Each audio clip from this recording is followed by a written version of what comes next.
Arche Sideres. You are listening to Brothers of the Serpent podcast.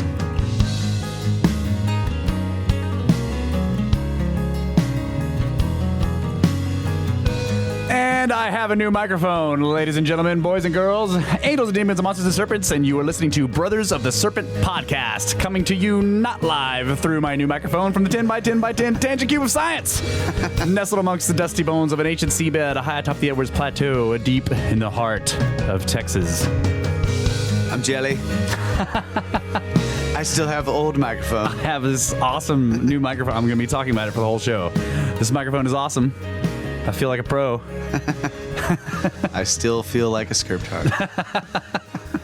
Well, that's your actual position. Yeah, That's true.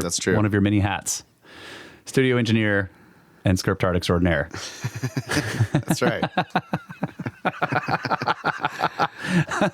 All right. Without further ado, let us introduce our good friend and longhead, Mr. Brett England, the Watcher from deep beneath his secret space station in secret outer space. How are you doing, buddy? What's going on with those crickets? You got space crickets everywhere. My microphone is neither old nor new. It's at a reasonable, respectable age. So, do you have problems with space bacteria eating your spaceship? Sometimes? All the time. Oh, man. All the time. I That's have to vacuum, Clorox wipes, all that kind of stuff. Clean up all the floating skin dust. We have a story about that coming up soon. We're going to talk about space fungi eating spaceships in space.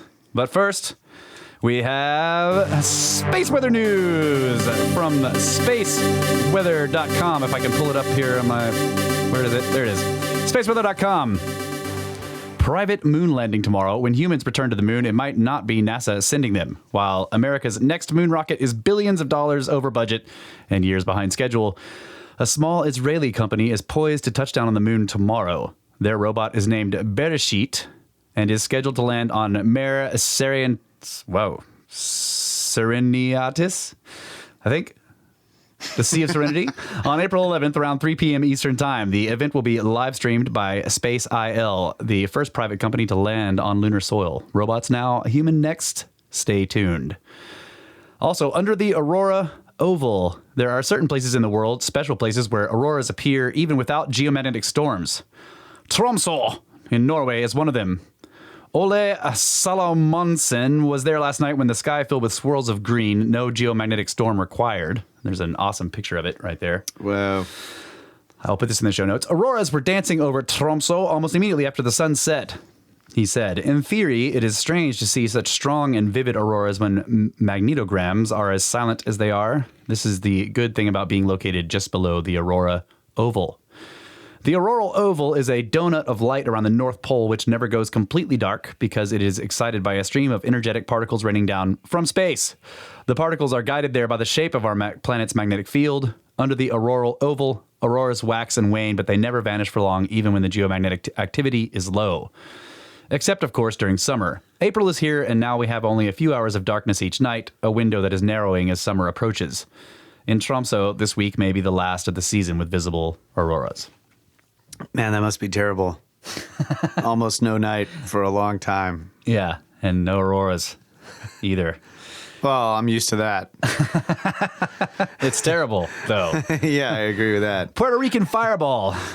What are the odds? On April 9th at 04:01 Atlantic time, a random meteoroid hit Earth's atmosphere and disintegrated with the luminosity of a waxing crescent moon.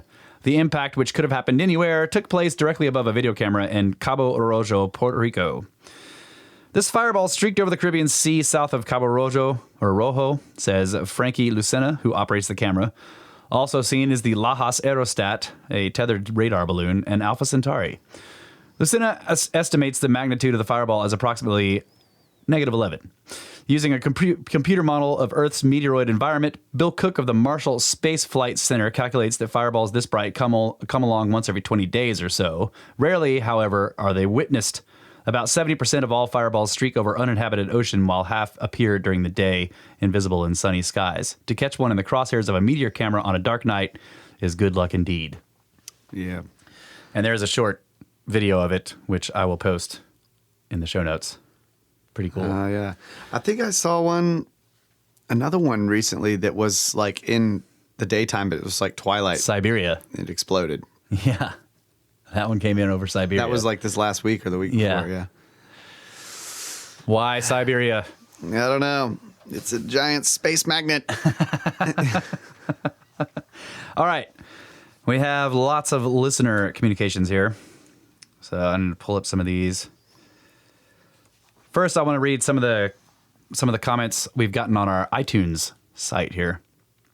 One of them is called Scriptard Conversion Therapy by the Dude. I think I'm operating on the theory that I know who this is. Do you like having your mind blown? Better yet, do you like having your mind blown with corresponding sound effects? If yes, Snake Bros is for you. From the Dude. And also a perfect podcast by Drew. Love these guys. Gotten to know them from a distance on Twitter, and I love their attitude and willingness to do it their way. They don't have to do anything different because it's already perfection for the genre and really all podcasts. They will amaze you with their knowledge and make you laugh, and that is the recipe for success. Go Snake Bros. Wow. Yeah. Thanks, man. That's a really good one. One star. No, Drew, Drew gave us 5 stars. But you have a beard and a low V. Oh, we got 5 stars? Okay, Yeah, I take it back. 5 stars from both of those guys. Thanks, guys. We really appreciate that. Okay. I also recently got us on Podbean, which is a podcasting service. So we were on there, and we got a comment from Stevie. Delighted that I have stumbled across this podcast. I am firing through the back catalog. So glad they are available on Podbean now. All right. Yeah. So that's cool. Future plans are to only allow the most recent 2 episodes, and everything else you have to pay $10 million pyramid dollars to get the back catalog. Get the entire back catalog. No, I'm just kidding. You have to send us to at least one pyramid to get the back catalog. But otherwise, it's free all the time. But still, that's not going to change. Okay, so a comment on episode 2, which is the very first episode. From Unknown, listening to your first and second episode now, I like the banter you both have, and I like the fact that you both have experience moving heavy loads. I've come to the conclusion that for the pyramids in Egypt and megalithic stonework in Peru, if you use math to compute the time to move the largest granite stones from the quarries that were the farthest away from the building site, the math will show that the time it took to move the fragile quartz crystal megalithic blocks that is accepted by archaeologists would require flight or powered lifts and locomotion.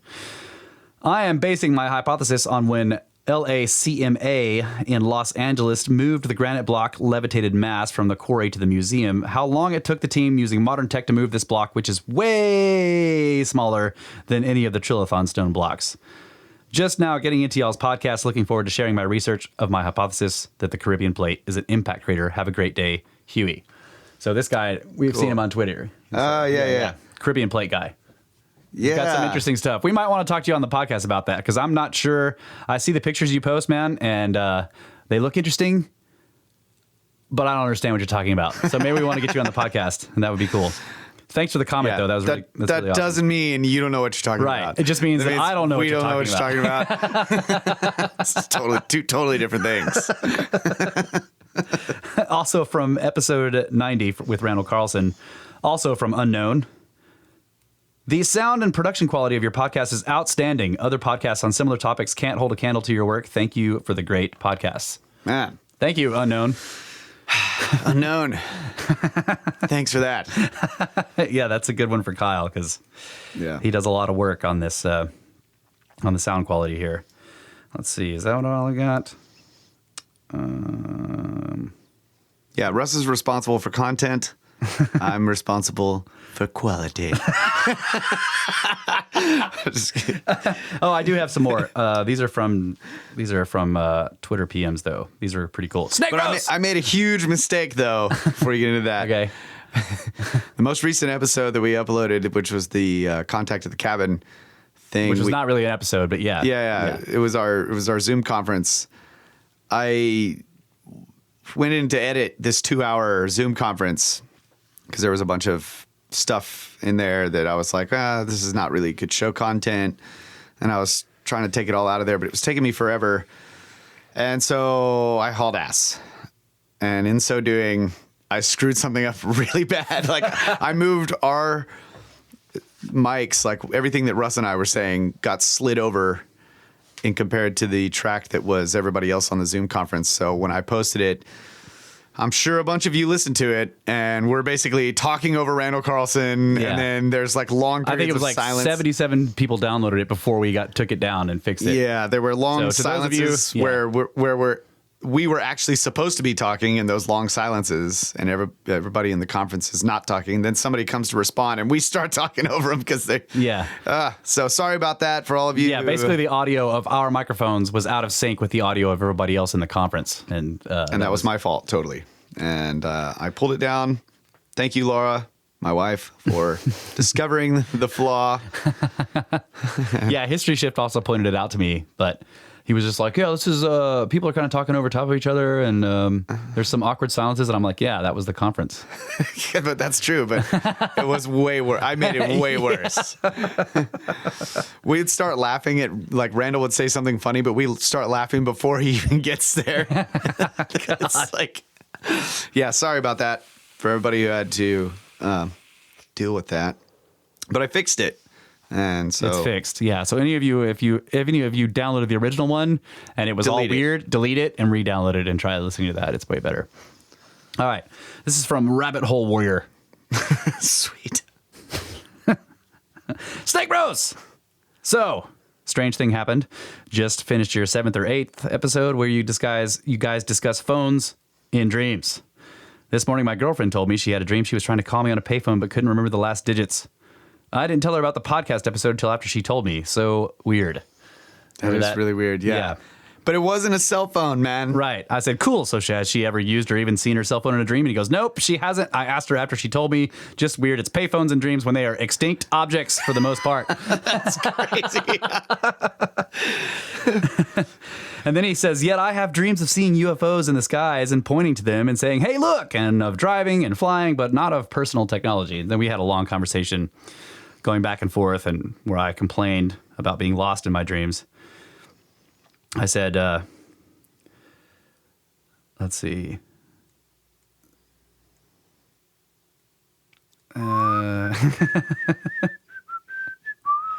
It's in here somewhere. Well, oh yeah, I get lost a lot in my dreams. This is me talking. I used to get lost a lot in real life. Then I got a phone with GPS. Haven't been lost in years in real life, but I still get lost in my dreams. Because I don't have my phone. Why, God, why? And then his answer, which was the classic Snake Bros answer, maybe smartphones are a dream come true, hence we no longer dream about them. And I was like, mystery solved. Next mystery. So way to go. A great conversation there, Rabbit Hole Warrior guy. That was a lot of fun talking to you about that. That's brilliant. Rabbit Hole Warrior. I got one. Okay. This is a pyramid scheme donation by Brandon Ricks. Thanks, Betty. Yeah. I don't know why you're paying us when you're doing all this work. That's awesome. Thank you. You received $6.66. Happy Slithern Day to my favorite snakes. You guys are doing a great job, and the community will get you to pyramids. Now you have to discuss why 666 isn't the sign of the devil. What is it then? I'm going to go find a rock to crawl under. He asked me once, he was like, so you think I could maybe I could get paid for making videos for people? And I know to say to him, no, but you could definitely pay me for making my videos. Thanks, bro.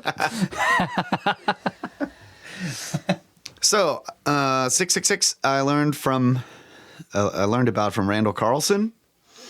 And what he said was that 666 is the number of man. And the verse that speaks about 666, I'm going to paraphrase because I don't have it in front of me, but it was something like, it will be on the back of your hand or on your forehead or something like that. Mm-hmm. And the way Randall described the symbolism there was that basically it's sacred geometry and these number systems that are fundamental to nature and say astronomy or the measurement of the world, geometry. And the symbolism of it being imprinted on your forehead is that once you get these numbers and you start to understand this sacred geometry and it becomes part of your way of thinking about the world, then when you see new things in the world, you can recognize the number patterns. And so that's the symbolic idea of it being on your forehead. Like it's in the forefront of your mind at all times when you're looking at nature. So, but interesting fact. So maybe that's how they could tell. The speed that the Earth travels around the sun is 66,600 miles an hour. Yep. And the difference between the melting point of water and the human body temperature is 66.6 degrees in Fahrenheit scale. Of course, the Fahrenheit scale. Fahrenheit. Find esoteric knowledge in the Celsius, Kelvin, whatever. Metric, whatever. Nopes. Bunch of nopes. What else? 0 to 100. I had some other 666 stuff, but anyway, yeah. So a lot of times also in sort of ancient mythology or more, I guess it's really more recent stuff like early, say Christian era type stuff or prior to that, just prior to that, maybe Roman, Christian, Catholic, when all that stuff sort of started developing, becoming a major religion in the world. A lot of institutions that practiced preserving or utilizing ancient knowledge, like followers of Tahoti or Thoth or whatever, were accused of worshiping the devil. Yeah. Right? These number systems or these technologies were like given names, like Baphomet, right? Yeah, exactly. Baphomet. Which is basically Sophia, who we know. Yeah. And so we just found out that she's basically the devil. But that the name Sophia actually means wisdom. Yeah. See? Yeah. Wisdom is the devil, right. In other words. Like it's weird symbolism. So that is evil. And I mean, you could say in one way or another that if you say 666 is the number of man, well, man's totally evil. It's like, look at all the evil things. Yeah, he created metal. 666 is metal. All right. This one is from Aaron's Old Man. This is a great Twitter name. Hey, man, I just started listening to the podcast today. I'm loving it. Brilliant subjects, and I like the way you deliver it. I noticed on Podbean that episode 42, 48, and 49 have the earliest release dates. Were they your first podcasts? I'm just wondering because I want to listen to them in the order you recorded them. P.S. I laughed my ass off at the Daylight Savings episode. I hate it as well, and I didn't mind it so much until we had a baby to deal with. Exactly. Yeah. So I wanted to read this one on because I want to answer this question for anybody else who's noticed this because it's also noticeable. It isn't just on Podbean. I didn't mind it until I realized they were trying to steal our magical abilities.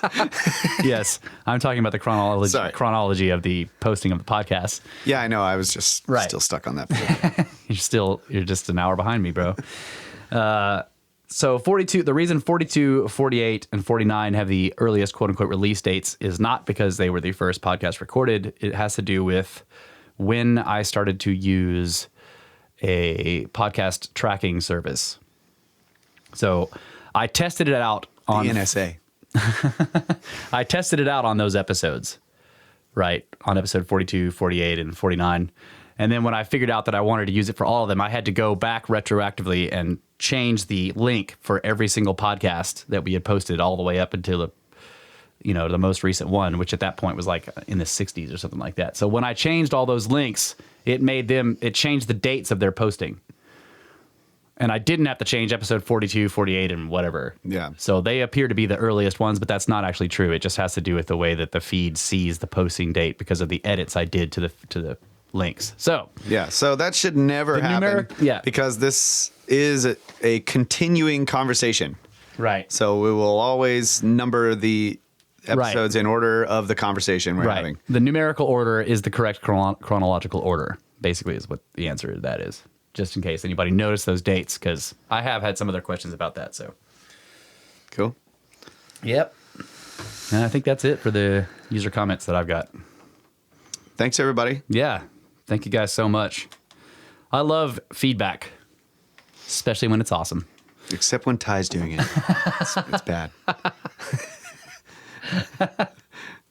He just trolls you to just get his joking, bro. Just trolls you to get his name said on the show. No, I mean his guitar feedback. Oh yeah. Okay. Turn that Total different kind of feedback. off and leave the band. You're out of the band, Ty. Just saying.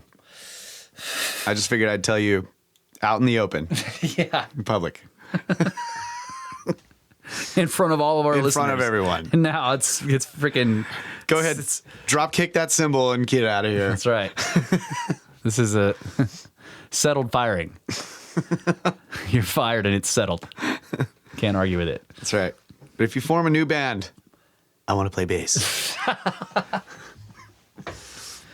All right, so I got some news stories here. 430 million year old sea monster unearthed in Britain, and Russ guessed its name when I showed him the picture. Cthulhu. This thing is crazy looking, and we'll post this picture in the show notes. Artist rendition of it. Let's see. I'm not going to read this whole story. Wait, why are you saying wow, Watcher? Wow, Because I kicked Ty out of the band. Oh, live. Live, but not live. Not live on the show. Yeah, that was it. It was pretty epic. Thanks. That was the most epic band kicking out of ever done. This fossilized creature had 45 tentacles branching out from a central body covered in armor plates. Scientists believe it used these long limbs or 2 feet to kill stuff and eat it, and then crawl on the seafloor. 2 feet. Tube feet. Armor? Is this like... It is also believed that the tentacles were used to dismember bodies in order to eat, to feed itself. Actually, what the story says is... Where is this? What is this, a .uk website? Yeah, there's... That's why it's Armor? Yeah, armor plates. The way they put this, though, scientists believe it used these long limbs, or 2 feet, to capture food and crawl over the seafloor. It is also believed that tentacles were used to move food into the creature's mouth. That's a very non-scary way of saying it ripped you apart and shoved it into its beak. Yeah. With its 45 freaking tentacles. Jeez. How big was it? Does it say? I'm sure it does. Let's see here. Well, the Watcher could figure that out. Can you figure that out, Watcher? I'm moving on to the next story. Watcher, can you look up how big this thing was probably? I didn't want to supposed read to be? that whole story. Tentacles is this is my new word. Tentacles. Okay, so moving on to other ancient living things that were found. Ancient teeth hint Whoa. at mystery species of hominin. They don't fit neatly into the existing human family tree. 4 teeth found in a cave in the Tongzi County of southern China have scientists scratching their heads. In 1972 and 1983, researchers extracted the roughly 200,000-year-old teeth from the silty sediments of the Yanhui cave floor, initially labeling them as Homo erectus, the upright walking hominins thought to be the first to leave Africa. Later analysis suggested they didn't quite fit with Homo erectus, but that's where the story paused for nearly 2 decades. Now, Pause. a study published in the Journal of Human Evolution takes a fresh look at these ancient teeth using modern methods to examine the curious remains. The new analysis excludes the possibility that the teeth could have come from Homo erectus or the more advanced Neanderthals, but the elusive owner remains unknown. 'Tis strange. We don't know where to put it, says study author. Oh, that was the wrong. China. Yeah. Song Jing of the Institute of Vertebrate Paleontology and Paleoanthropology in Beijing. So anyways, that was first strange hominin story. Next one is... Oh, I don't have it pulled up. How big is that sea monster? 3 centimeters wide. No. Not Cthulhu. Its many long tentacles would have made it appear quite monstrous to other small sea creatures alive at the time. This is what the Watcher has put up here. I would not have reported that story if I would have read down that far.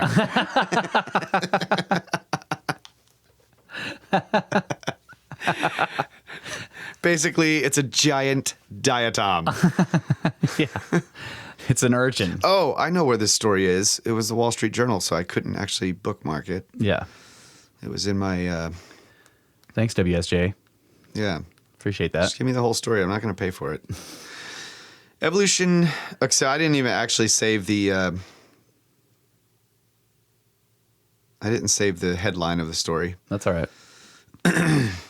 Evolution creates mosaics of traits. Oh, this can't be right. Okay, scientists and field technicians at work inside Calao Cave on Luzon Island in the Philippines found fossils of Homo luzonensis. Luzonensis? Yeah, it's this new... Luzon is the name? Yeah. Okay. I guess... Yeah, Luzon. Yeah. Luzon. Luzon. Luzon. Luzonensis. So it's this new, totally new... What the hell? The scientists speculate that the creatures may have... Sorry, guys. Your screenshot's going bad on you or what? Yeah, it seems that I didn't capture the beginning of the story somehow. Anyways, badass cave in Calao Cave, but they found a whole bunch of animals in there, and way down underneath they found like a lot of bones from this a couple of different specimens of this hominin that don't match up with anything else. So they're sweet. Yeah, there's like, I guess a couple of young ones and an older one. Skull fragments, teeth, jawbone, hip bones. And they were under all the other animals and stuff? Way down there. Yeah, they think they're around 50,000 years old. So, anyway, sorry about that difficult story there. What else I got? I love the hominid stuff, new hominid things. Yeah, there's a bunch of them. Yep. A growing number. And 50,000 years old is not very old. Yeah. Yep. Meanwhile, there is bacteria and viruses taking over the International Space Station. Yeah, this is pretty bad. Yeah, this is referencing what we were talking to the Watcher about. Yeah. The International Space Station is brimming with bacteria and fungi that can cause disease and form biofilms that promote antibiotic resistance and can even corrode the spacecraft, a new study has found. The station, built in 1998 and orbiting around 250 miles above the disk, has been visited by more than 222 astronauts and up to 6 resupply missions a year up until August 2017. NASA scientists discovered microbes mainly came from humans and were similar to those found in public buildings and offices here on Earth. The study, the first to provide a comprehensive catalog of the bacteria and the fungi lurking on interior surfaces in closed space systems, was published in the journal Microbiome. Anyways, not a very interesting story, but they're all going to die. You got to watch out, Watcher. Get out your bacteria vacuum. Above the disk. That's right. The International Space Station is in orbit above the disk. That's right. These bacteria are very similar to the ones found on flat Earth. but they have modified space gene telomeres. Yeah. Also, just in case anybody doesn't know, we saw a black hole. Oh, yeah. Yeah. Story over. Forgot about that story. Yeah. I don't think there's anybody on the planet that hasn't read that story. Oh, you guys have all read this already? Eye of Sauron. Picture captured for the first time in Space Breakthrough. I saw a picture today of it was a meme on Reddit, right? And it was a scene from The Simpsons where Homer's in a bar and there's all these people in, he's in Moe's bar. Yeah. There's all these people around him. And it's like me and Reddit today, and Homer is like sitting there at the bar, just staring straight ahead, and everyone else's face has the picture of the black hole over it. Because that's all everyone was talking about today on Reddit. There's a black hole everywhere. Eye of Sauron. So yeah. Yeah. Widely published story. Yeah, I did. And they were prefacing it for a couple of days beforehand. Right. So. Man. Basically, they ruined it. Yeah. They should have taken a picture of the black hole and then be like, bam, look. Yeah. That would have been better. There was one cool graphic that was like showing why it's brighter on one side than the other. Yeah. Because of the accretion disk, like the stuff is traveling around and it's dimmer. And it was where it's going away from X87, you. which I thought that was cool. What's that? The black hole that they took a picture of.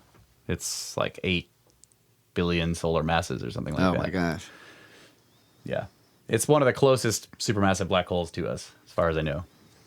So How did they get past all the dust? I don't understand. I don't know. Anyways. But yeah, that was a cool story. Great picture. A little fuzzy. Yeah. But still, I couldn't see the hole. It was just black. No. It's like, what did you expect? Yeah. It was cool to see the accretion disk with the circle in the middle of it, though. That's basically every artist's depiction has looked like that in some way or another. So you're like, okay, so we're getting it accurately. We still don't know what they are. Like Kip Thorne said, they're just extremely warped space. There's no matter in there, really. Yeah, that's mind blowing. Yeah. I don't know. We can't call them. I mean, we call them supermassive, but they have no mass. I'm trying to wrap my mind around the black hole.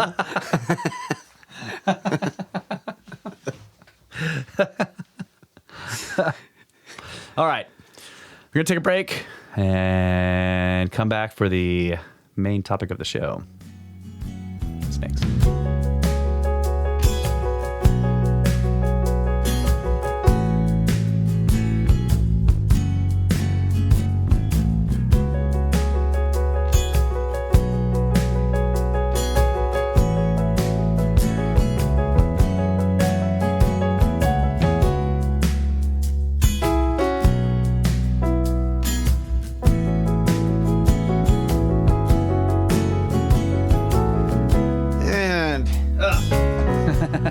Across the sands of time to the tangent cube of science, we hail Brothers of the Serpent podcast with our main topic, Jesu Domine, all is requiem. Something like that. Yeah, I've never figured out what Latin they were saying in that. But yeah, so I recently got the Sign and the Seal book by Graham Hancock, which is the one that basically is his introduction into the esoteric parts of everything. It's really cool for multiple reasons, but one of the reasons I loved it was because it really shows you who he was before he did Fingerprints of the Gods. And at one part, he goes to Egypt to figure out some stuff, and Egypt blows his freaking mind. Because at this point, he's not going there to just to be a tourist. He's there to try to solve some mysteries.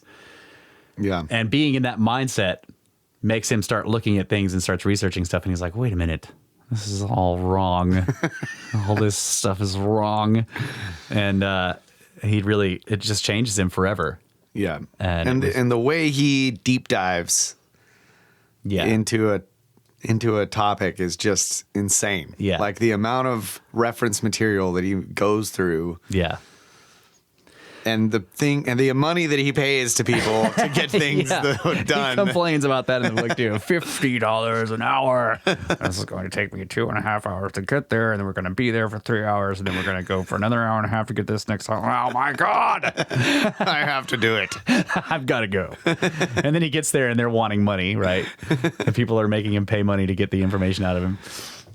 So this, for any of you who don't know, this sign and the seal is about the Ark of the Covenant. Okay. Obligatory Indiana Jones there, because it's the freaking Ark of the Covenant. And all through the book, but at the time that he's doing the research for the book, that movie had just come out. So everywhere he goes, it's getting referenced. It's freaking hilarious. But what I basically want to try to do here, and I don't know how well I'm going to be able to do this, because the book is enormous, is what I want to try to do is sort of give an outline of what he figures out. And some of this, most of this, the vast majority of it will be coming from the book itself. I may read some things directly, but for the most part, I just have a list of notes here, and I'm going to try to tell the story. But some of it is also from things that I know about from other research that I've done. So the basic idea of the book is that he's in Ethiopia basically he's there for various reasons, but at the time he was a journalist. He was not a... Yeah, and he was actually hired by the government. Yeah, he's working with the government to do what he called a coffee table book. Yeah. And the government at the time was a communist regime run by an African dictator warlord guy. Yeah. So there's some weird political stuff that happens in the book too, because during the period where he's doing all this research, the TPLF tries to take over, and they end up starting to win against the government, and then he has to go back into Ethiopia. Now on a new quest. Into what he thinks of as rebel territory, right?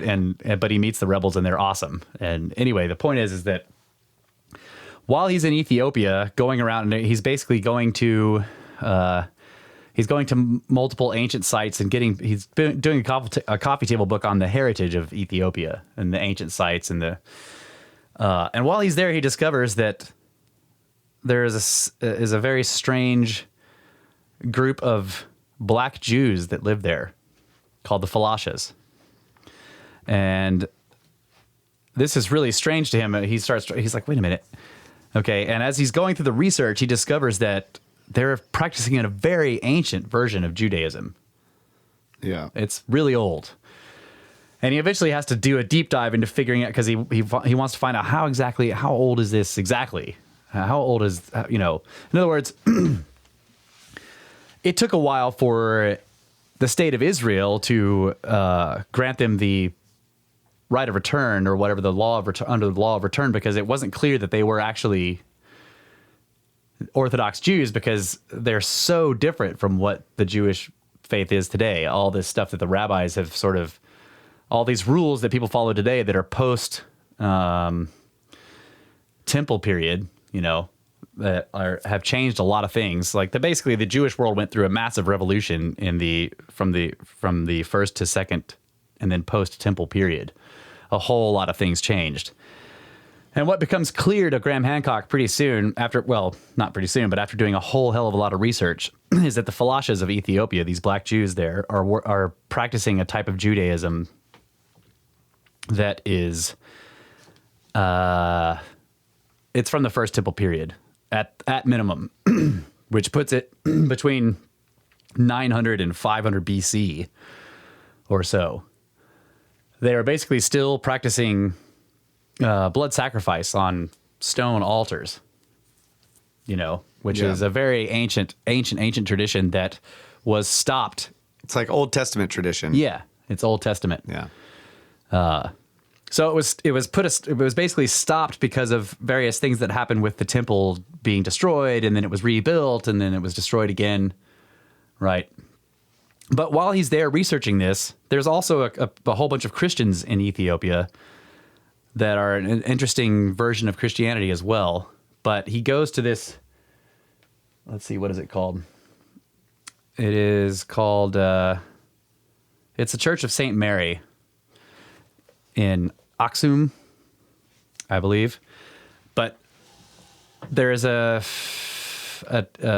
guardian there, so that there's this little part of the chapel, and it's surrounded by a fence, and no one can go in or out. And there's just this guardian there, and he's the only person that's allowed in there, and he actually is not allowed to leave.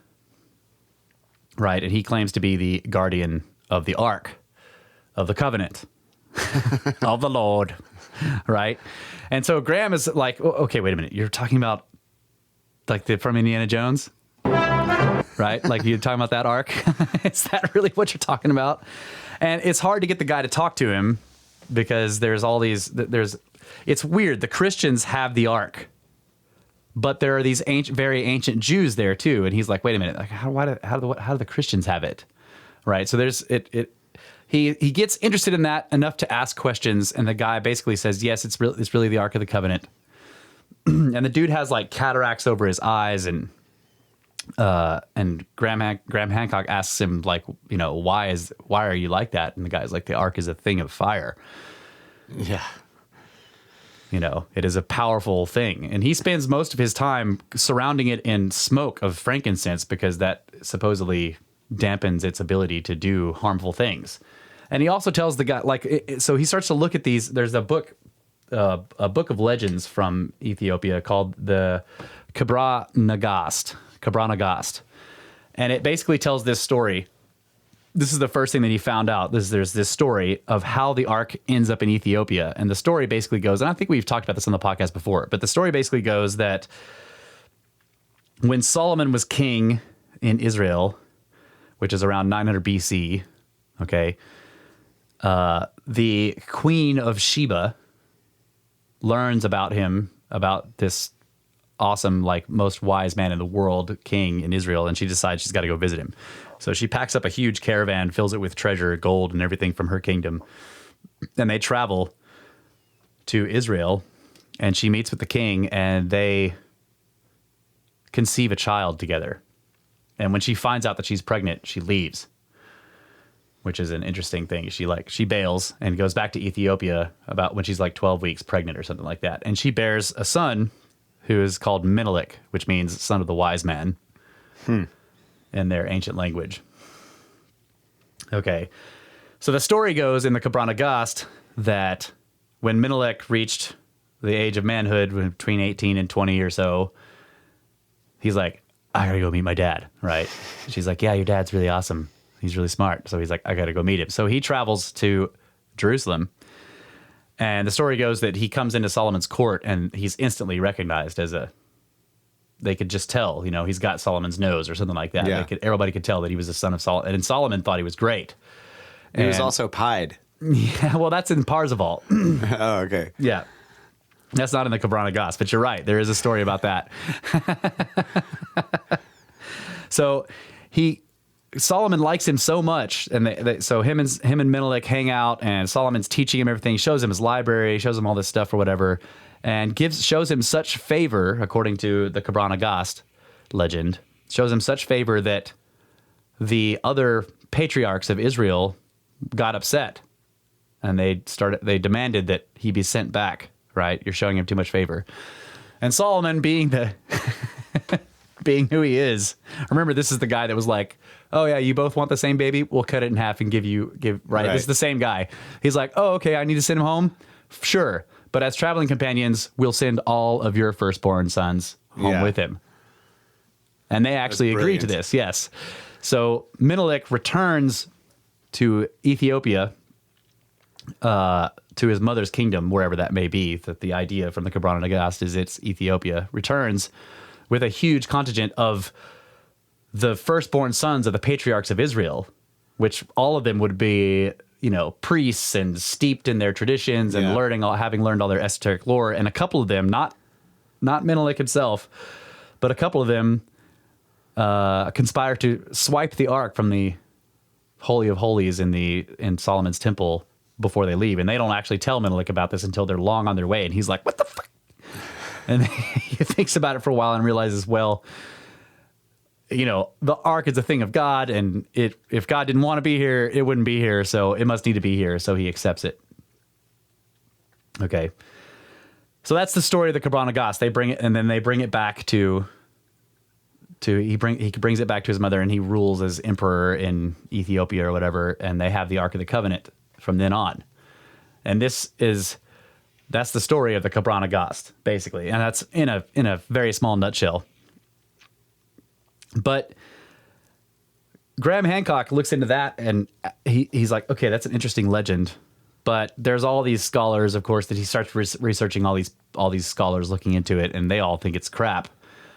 And they, and the question is like, well, where did these very ancient Jewish traditions come from that are in Ethiopia that have obviously been cut off from the worldwide Jewish tradition since before the time of the Second Temple?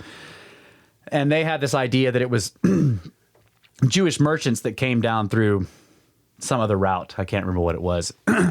But so he kind of drops the story for a little while, and he goes on a vacation. He gets out of Ethiopia, goes back to England, and then he goes into France with his family, and they go on a sort of cathedral thing, right? He goes and sees hopping. Yeah, he goes on. He's like, we saw a few chateaus, and then they go to. I get my notes on this. A cathedral in a place called another Saint Mary. This is another Saint Mary's Cathedral, and it's called Chartres, right? Chartres, French. And it's an enormous, one of the first Gothic style cathedrals in Europe. And it's absolutely gorgeous. And most of the work on it was done in the 11th and 12th centuries AD. Okay. So he's looking around, and he's got all these guidebooks, this typical Graham Hancock. He's got a whole stack of, he's like walking around with a library while he's in this cathedral or whatever. And he's like looking at this guidebook, and then he's making it argue with this other guidebook that he's looking at. And like, he's looking at the ceiling, and he's reading out of this one, and he's reading out of that one, and they don't agree with each other. And he's like, he's doing all this. And he gets into because it's a vacation, he's just having fun. He sort of gets into the idea of like, wait a minute, this building is because a lot of the guidebooks are telling him this building is actually a puzzle of stone, where they were using these brand new, at the time that it was built, these brand new concepts of sacred geometry that they were incorporating into the structure itself in order to portray very deep and esoteric religious concepts. Okay. And at first he thinks that's all crap, right? He's buying the whole, like, if you take any well-made stool, you can manipulate the numbers and get anything out of it. And but then he starts to really look, and he starts to see, like, wait a minute, no, this is really happening here. So he gets into it. And so he is amusing himself by walking around in the cathedral and looking at certain things and trying to decipher what they're saying, and then checking his guidebook to see if he's right, and he's having fun with that. And then he goes into a gift shop. And the gift shop is named something in French that I can't remember. I'll probably be able to say it anyway. But he asks what the origin of the name, is, and they're like, well, because the name basically means the Queen of Sheba, something or other, or the African Queen, something like that. And he's like, what is the deal with this name? And they're like, well, because the Queen of Sheba is like carved on that pillar over there in the north porch. And he's like, what? So he gets all of his guidebooks, and he goes out there. And he finds a carving of her, and he's like, okay, it's not really clear that that's the Queen of Sheba. But then he walks around in the north porch, and he finds another one, and this one's a full-size statue. And beneath, so she's standing there, and beneath her is, or at her feet, basically, is another person, sort of curled up, like on their knees or something like that. And it's described as her Ethiopian slave or helper or maidservant or something like that. So he's like, okay, wait a minute.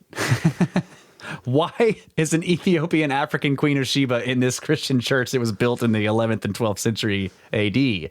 What the hell is going on here?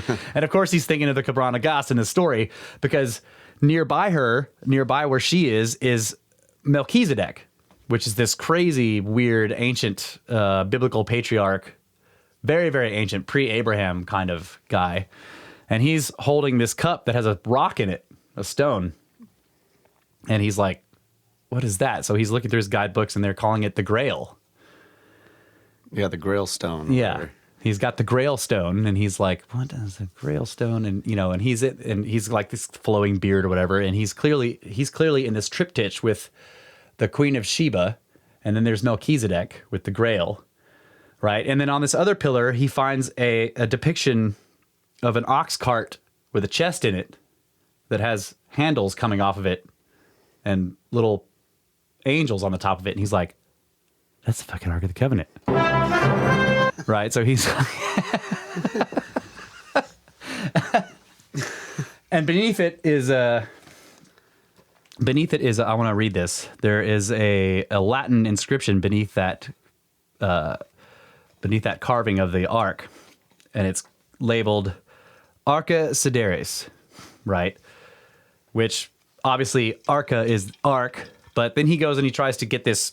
He looks in his guidebooks, and the translations are weird.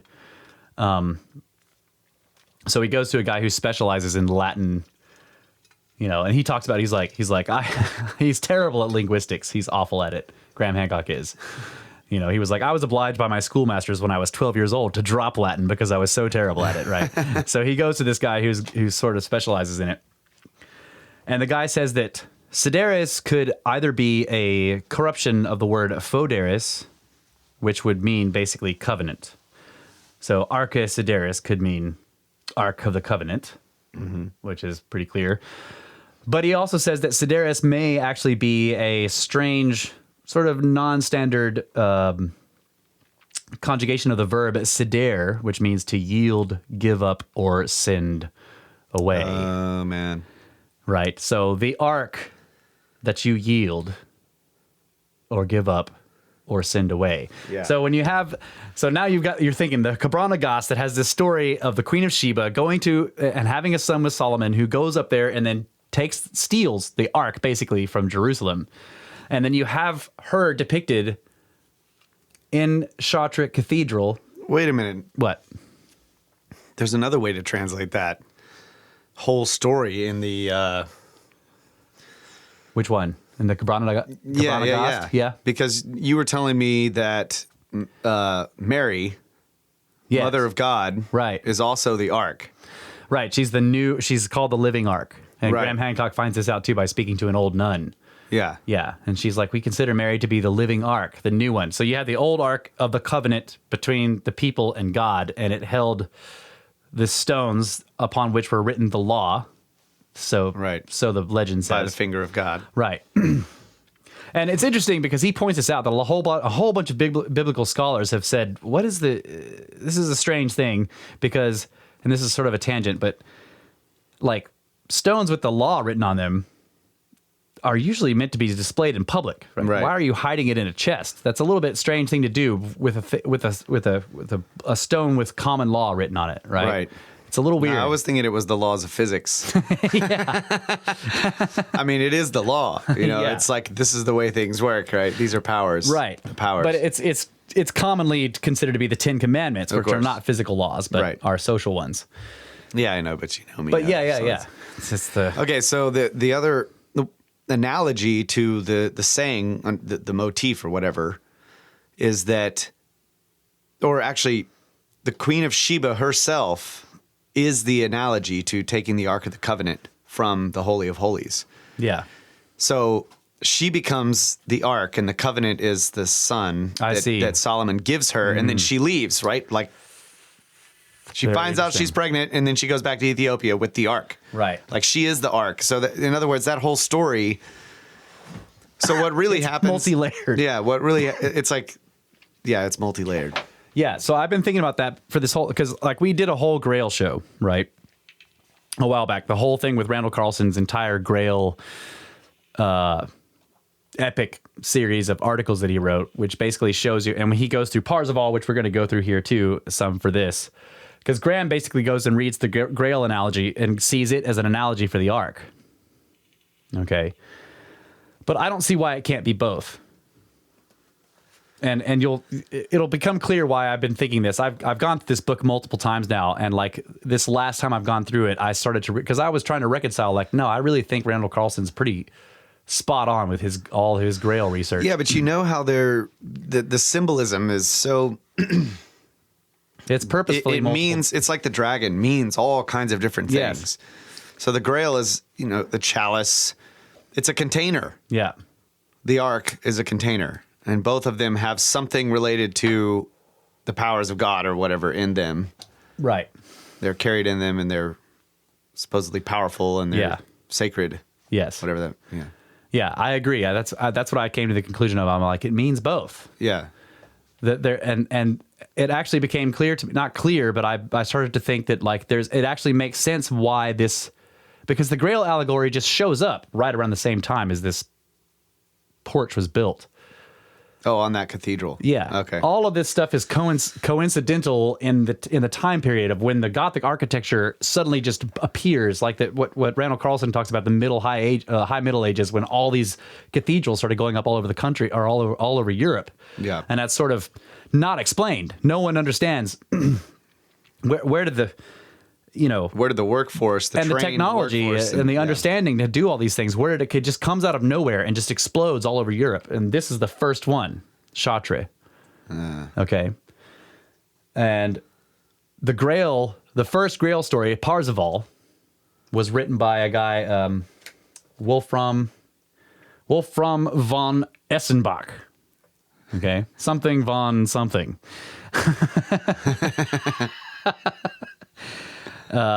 And he wrote the first popularized Grail story called Parzival, which has the same.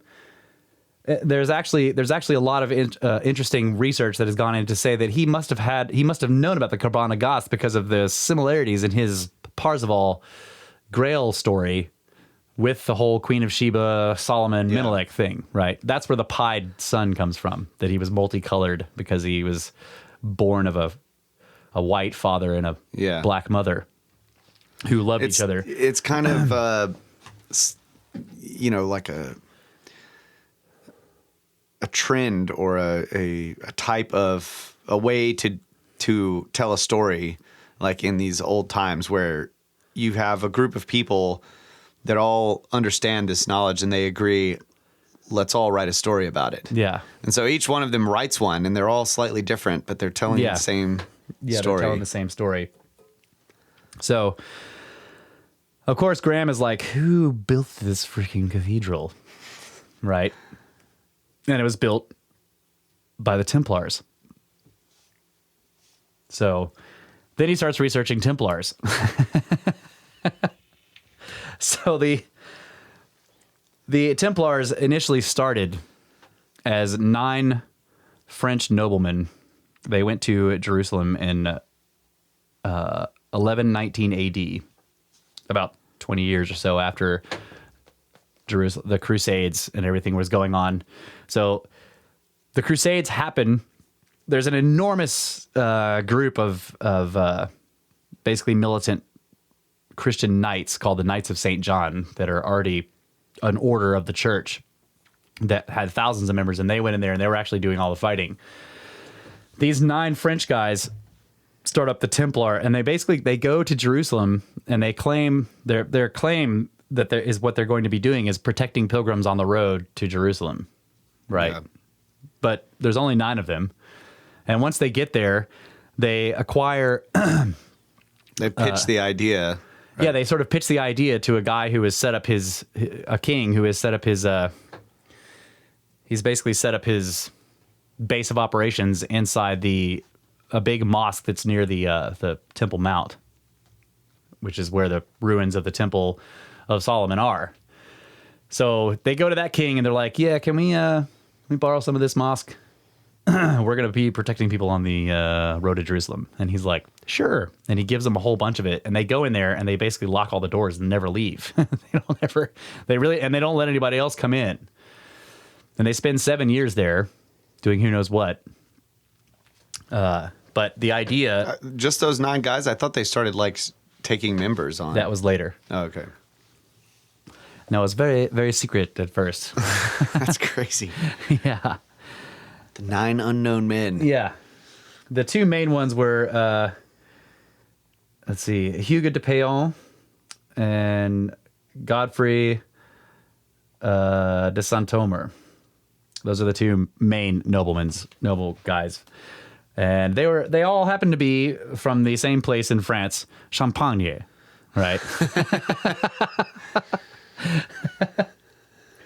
So, and it turns out that Hugh de Payon went to Jerusalem with the Count of Champagne, like something like 10 years before, and then they returned, and then Hugh de Payon went back by himself, was there for a couple more years, then he comes back, rounds up 8 other dudes, and they all go back, they get the place near the Temple Mount, they go into that building, and they never come out for like 7 freaking years. And they restrict access to everyone else, and nothing seems to happen. Right? It's very strange. Nothing seems to happen. They just go in this building and they're just there, and it's right next to the Temple Mount. So the idea is what's interesting is so 7 years later, 2 of them come out and they're like, and they go all the way back to France, and they meet up with what's the guy's name? Godfrey. No, not Godfrey. They meet up with a Cistercian monk who was high up in the order of the Cistercian order, which of the Catholic Church. He was Bernard of damn it, I can't remember the guy's name, but he also is. So he's basically when you look at history, like regular history, this guy Bernard of Chartreux, something like that, he's responsible for the explosion of Gothic architecture in Europe. He's the one that designed all the buildings and stuff? Well, yeah, did a bunch of the designing, but basically propagated it. Okay, he's also the one who... So they come back, these 2 guys, and one of them, by the way, one of these Templars that comes back, and their full name, by the way, is the Poor Knights of Christ of the Temple of Solomon, or something like that. Basically, the Knights of the Temple of Solomon was their full name, just known as Templars. 2 of them come back. One of them is Hugh de Payon. The other one is Bernard's uncle. So Bernard, the guy who's high up in the hierarchy of the Catholic Church, his uncle is one of the Templars. So they come back and they meet Bernard of Clairvaux. Clairvaux, that's right. Bernard of Clairvaux, famous for when he asked the question, "What is God?" And he answered his own rhetorical question. Answered his own question by saying he is length, width, height, and depth. That was his answer. It's weird because that's 4 dimensions. I thought it was all covered with 3. Yeah. Depth of time, maybe? Yeah. Something can't both be long and wide and deep and high. Obviously, this guy was a moron. There's some esoteric trickery there. But the point is that he was intimating about sacred geometry, right? He was talking about seeing, about having a religious experience with God in the understanding of the geometric proportions of the universe, and incorporating that into building styles, which is the quote unquote Gothic style. Yeah, which basically means it's called Gothic, but that gives it a sort of dark undertone. Like when you look at the actual architecture, it's all soaring. It reaches to the sky, and it's just and it's beautiful in proportion, and that's what it was about. Was the proportion, and there were all kinds of, like, I can't go into it here, but there were all kinds of technological advances that just appeared in that Gothic style architecture that didn't exist before that. Okay, so when these guys meet with Bernard of Clairvaux, they have the Synod of Troy is how I say it. I don't think that's probably not the right way to say it. Troyes, something like that. The Synod of Troyes, and that is basically the meeting of these guys have that establishes the order of the Knights of Templar. Okay, and it's after that Bernard of Clairvaux suddenly causes Gothic architecture to explode in the European scene. So he meets with these guys who have been digging beneath the Temple Mount for 7 years, and then suddenly he's a freaking architectural genius. Yeah. So the 9 guys that were in the Temple Mount shut all the doors and didn't let anybody in. They were excavating. Yes. Under there. And one of the tunnels, basically the entrance to the tunnel, was found later. That's right. By some archaeologists. Found in modern times by Israeli archaeologists working outside of the Temple Mount, but on their side of it, and they found an entrance to a tunnel. Actually, it was an exit to a tunnel that went underneath the Temple Mount, and they were able to go about 30 meters in, and then there was a rock fall that blocked it. And since they won't do any work actually under the Temple Mount, because that's actually in Muslim territory, they asked Muslim authorities, and the Muslims were like, well, no, you can't do any digging, but you can do all the measuring and everything up to that rock fall. So they did all that, and they determined that it was a Templar tunnel that basically came out from underneath the Temple Mount.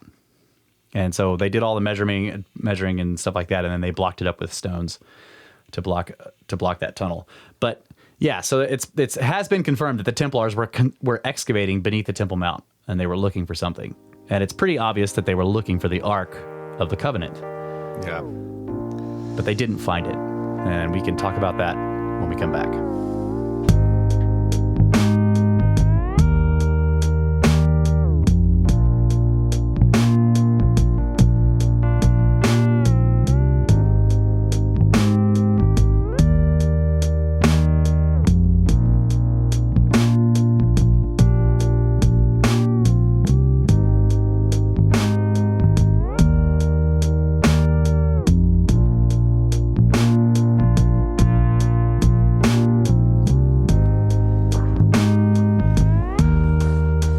Back, Brothers of the Serpent podcast. Thanks. With the Snake Bros Institute of Advanced Coprolite Studies, where there are no degrees, only certificates of ignorance. And we are going through the story of the Ark of the Covenant of the Lord and the Knights Templar and the Grail. And lots of other things, too. Pretty much everything else in the world. Somehow I'm just suspicious pyramids are involved. So we ended with the Knights were clearly digging beneath the Temple Mount when they were in Jerusalem, and that they did not find what they were looking for. And that's probably why eventually two of them go back to France, or they go back to Europe. I'm not sure if it was in France. They go back to Europe. They meet with Saint Bernard of Clairvaux, and they actually officially establish the Knights Templar as an official order of the church, right? A militant order of the church of knights. And then he basically causes the Gothic cathedral building to explode all over the place, and Bernard of Clairvaux does. Yeah. So that's when they start getting members and all this stuff. Yes, and he starts to give speeches, sermons, I guess, talking about them and how badass they are. And so members and donations of land and money come in from all over the place, and so they become extremely wealthy. Also, they're given an interesting number of dispensations from the church that are not really normally given to people, chief among which is the ability to design and build their own churches. Okay. Normally there's a specific design for churches, and they're usually a cross shape. If you look at them from top down, they have this basic long Christian cross shape. So when you come in the entrance, it's got a long central area, and there's two like naves or whatever they're called that come off the side. The ones I visited were shaped that way. Yeah. Does that mean the Templars didn't build them? That's right. The Templars built round churches. But the ones you've visited, at least... Well, maybe I have visited. The mind-blowing ones are probably a result of the Gothic cathedral building. Yeah. You know. So that one was a weird one. And the other one that was interesting that they were given the ability to do was to do money lending, basically. Usury is what it's called, I think. Which was against the law, right? It was not legal to loan people money for money. Yeah. But they were able to do it. So they started an international, among other things, they had an international banking system, which greatly increased their wealth. Yeah. And the wealth of a lot of people. A lot of people, yeah. Yeah. You had the ability to basically go to any Templar temple and deposit a shitload of gold or whatever you had, a bunch of wealth, and they would give you a written script, just a piece of paper that you could fold up and stick in your wagon somewhere, and then you could travel to any other city that had another Templar temple, go in there and give them the script, and they'd give you all the gold. Yeah, that's awesome. Right. Way cheaper to travel without all that gold. And way safer. Yeah. You know? And basically cheaper, yeah. Yeah. You don't have to hire a bunch of guards. Right, yeah. Yeah. And then Templar script became, over time, used as money, right? So you would deposit something in the bank, and they would give you the script for it. And then to pay somebody, you would just give them the script. Yeah, they were called temp backs.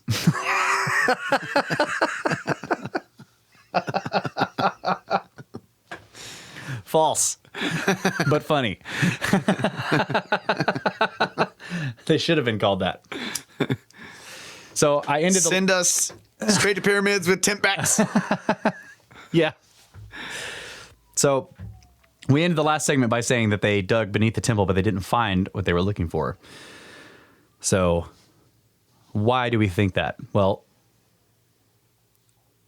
they seem to have had a crisis of, a crisis of what they were going to do. So these guys come back. They didn't really establish an actual monastic order of knights.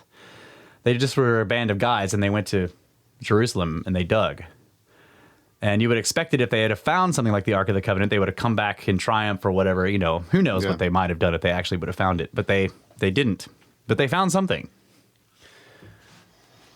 They found something because when they came back, again, like I've said multiple times now, all this architecture starts to explode all over. And the other weird thing is that they all seem to be master masons and architects after this, which they weren't previous. All this digging has made us badass builders. Right. Suddenly they understand sacred geometry and all that stuff. So we dug for 9 years, and I don't think, maybe, I don't know. I couldn't build a cathedral. Yeah. I'd have to do a lot of studying first, right? So why do we think they didn't find the Ark? Well, there's a lot of evidence that the Ark was already gone from, first of all, there's the Kebra Nagast and the legends that we already talked about. Yeah. And then there's all the stuff in Ethiopia, like the traditions and all the stuff surrounding the Ark. But even if you let's say that we're just like most mainstream scholars they just dismiss that whole thing. That the reason there's ancient Judaic traditions in Ethiopia is because merchants and so on and so forth. And there's let's just say, okay, forget the whole Ethiopia thing. Can we figure out when the Ark disappeared from the story, right? Because if you really think about it, in the Bible, and we're going to be talking a lot about the Bible because that's the source of a lot of this stuff. But it also comes from the Talmud and a whole bunch of other ancient traditions, not just biblical ones. That the Ark suddenly begins to it appears in Exodus, and then it dominates the story after that. Yeah. It's in everything, and it's doing everything and killing everyone in sight. Right? Yeah.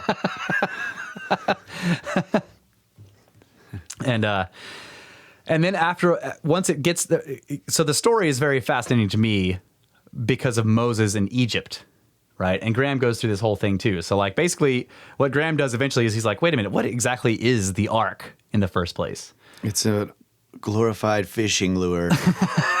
What? You can catch all kinds of fish with that thing. Just move the water out of the way and there they all are. Was not expecting that one. Sorry. Yeah, that's true. But if you look at the story of Moses, and anyone who went to, Bible school, remember this kind of stuff, Sunday school or whatever. The story of Moses. First, you have and to me, this is kind of hilarious. We've talked about this idea on the podcast before. The idea of somebody getting their fate.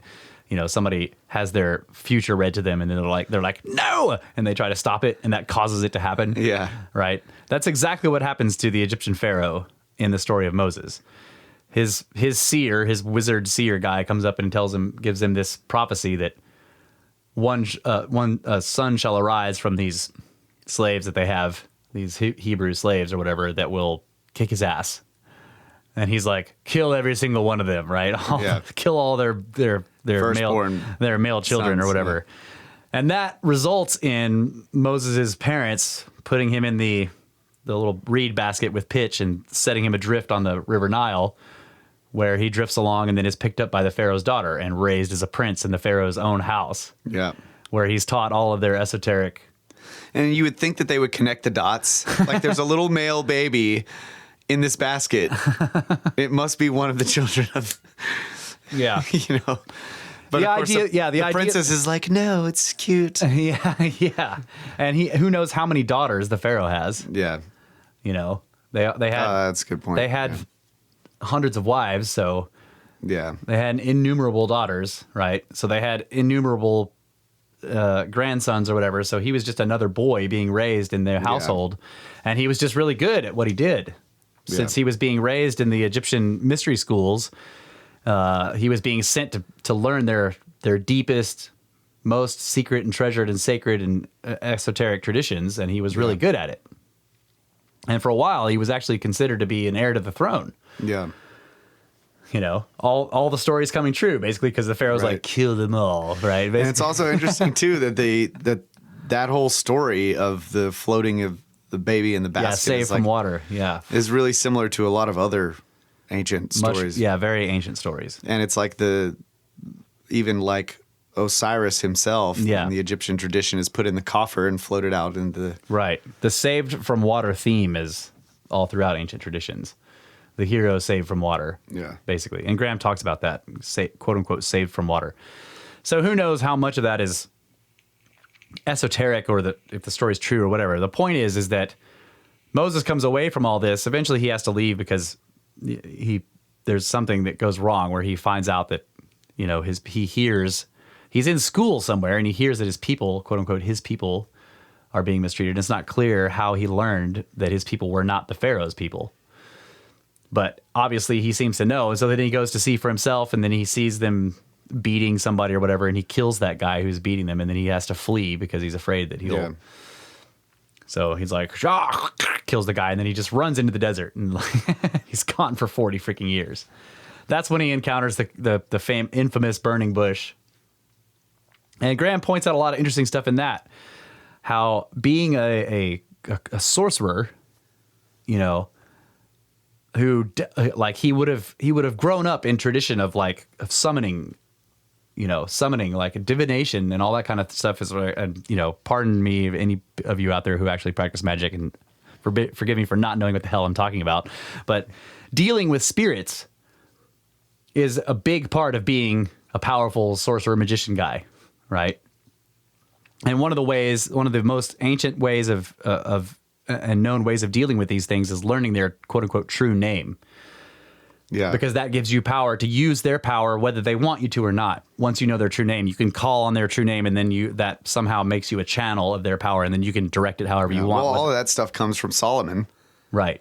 Like the tetragrammaton and all of this stuff that supposedly came from Solomon's wisdom is like, you have to know its name. Yeah. Like once he was given the ring, basically he learned all the names of the demons. Yeah. And then he could summon them and command them and all this kind of stuff. And that's where all of that tradition comes from. So it's interesting. Still ties back into right. It's interesting that Moses, in encountering the burning bush and this thing is talking to him, he goes, "What is your name, oh Lord?" He's trying to See get if I it, can right? trick you. Yeah. And it gives him a riddle, and from then on, but it knows Moses' name, and from then on, it's reversed, basically. All of Moses' ability to do any kind of quote-unquote magic has to go through that guy, through that spirit or whatever, through the god of the bush.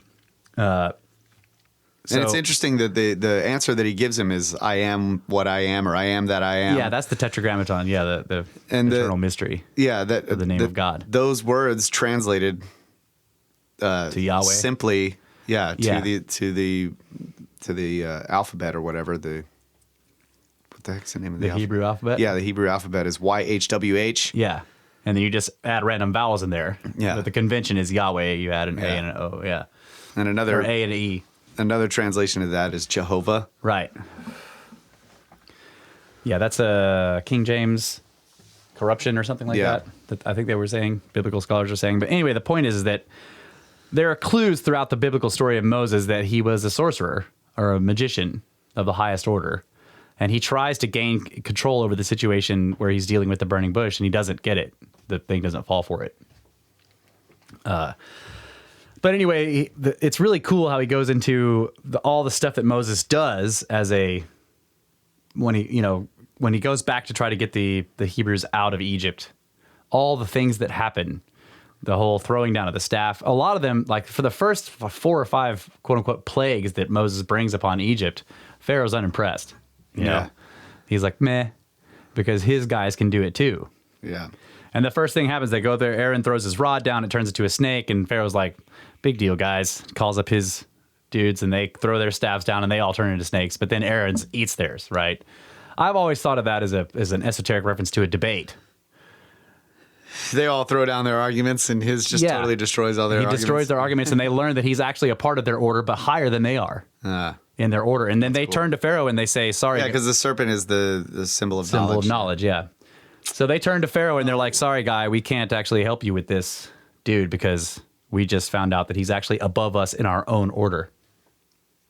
Wow, that's cool. So that was what that looked like to me. But later on, when they they turn the water into blood, Pharaoh's like, meh, they can do that too.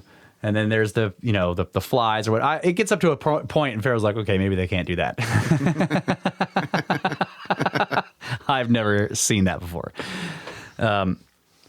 But even the water thing, the splitting, the dividing of the Red Sea, the actual description of it, where it's like he holds out his hand and the water starts to move apart and then it stacks up on itself on either side. Yeah. Right. So it describes it as being so deep, and then it stacks up on itself so that it's twice as deep on either side as it was when it was just laying flat. Right. And then they're able to cross on dry land. And then Graham Hancock actually digs up a much more ancient story straight out of Egyptian lore where the Pharaoh in this story, and it's far more trite. It's not, no one's running for their lives or trying to escape or anything. His Pharaoh's just out on a boat with like 20 young virgins is what the story says.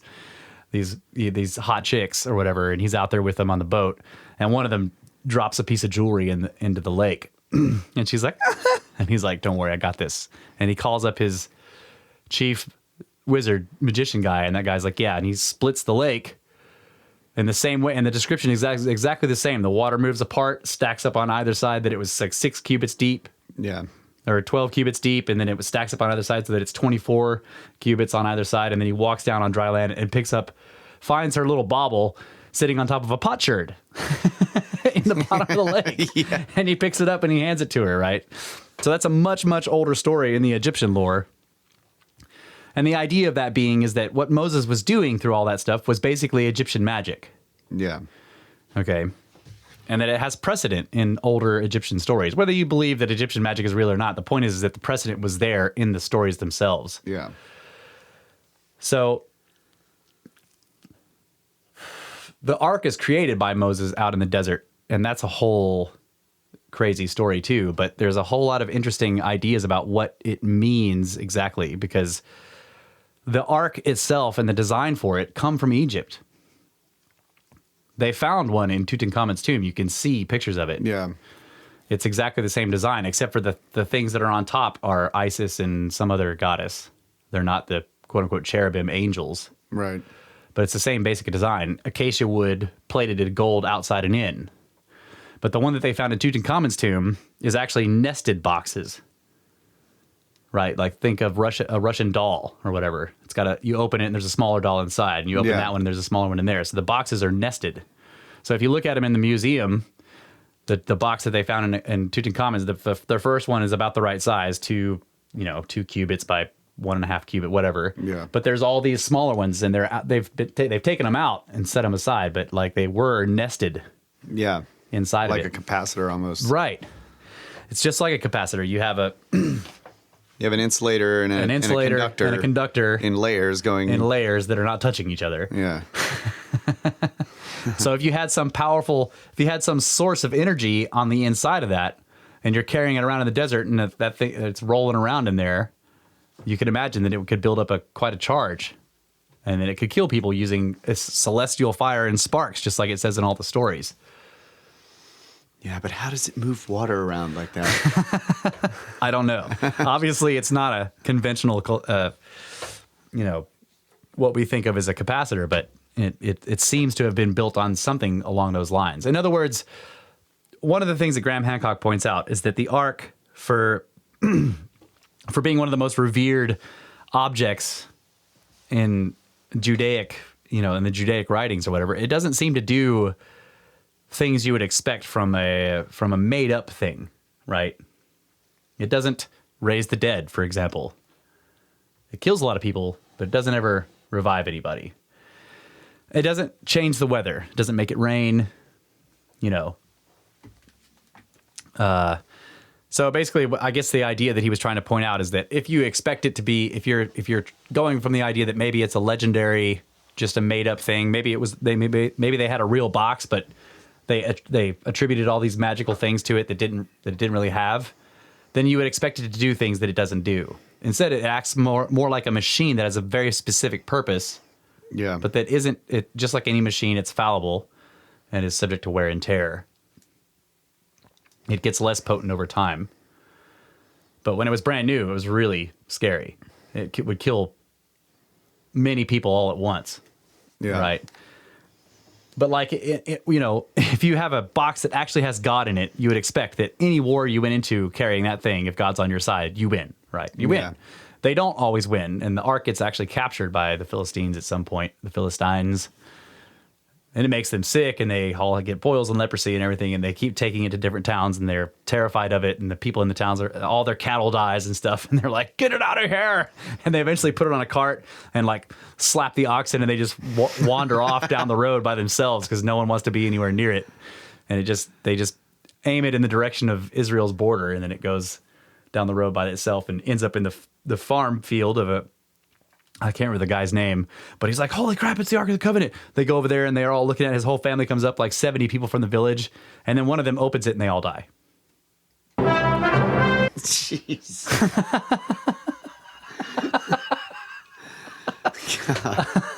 What? How did they know that happened? I guess whoever eventually found it. Yeah, some Levites eventually showed up and retrieved it. Yeah, and they just see that everybody's dead around it. Yeah, the Levites showed up in their hazmat suits. The special suits that they had to wear to carry the Ark around.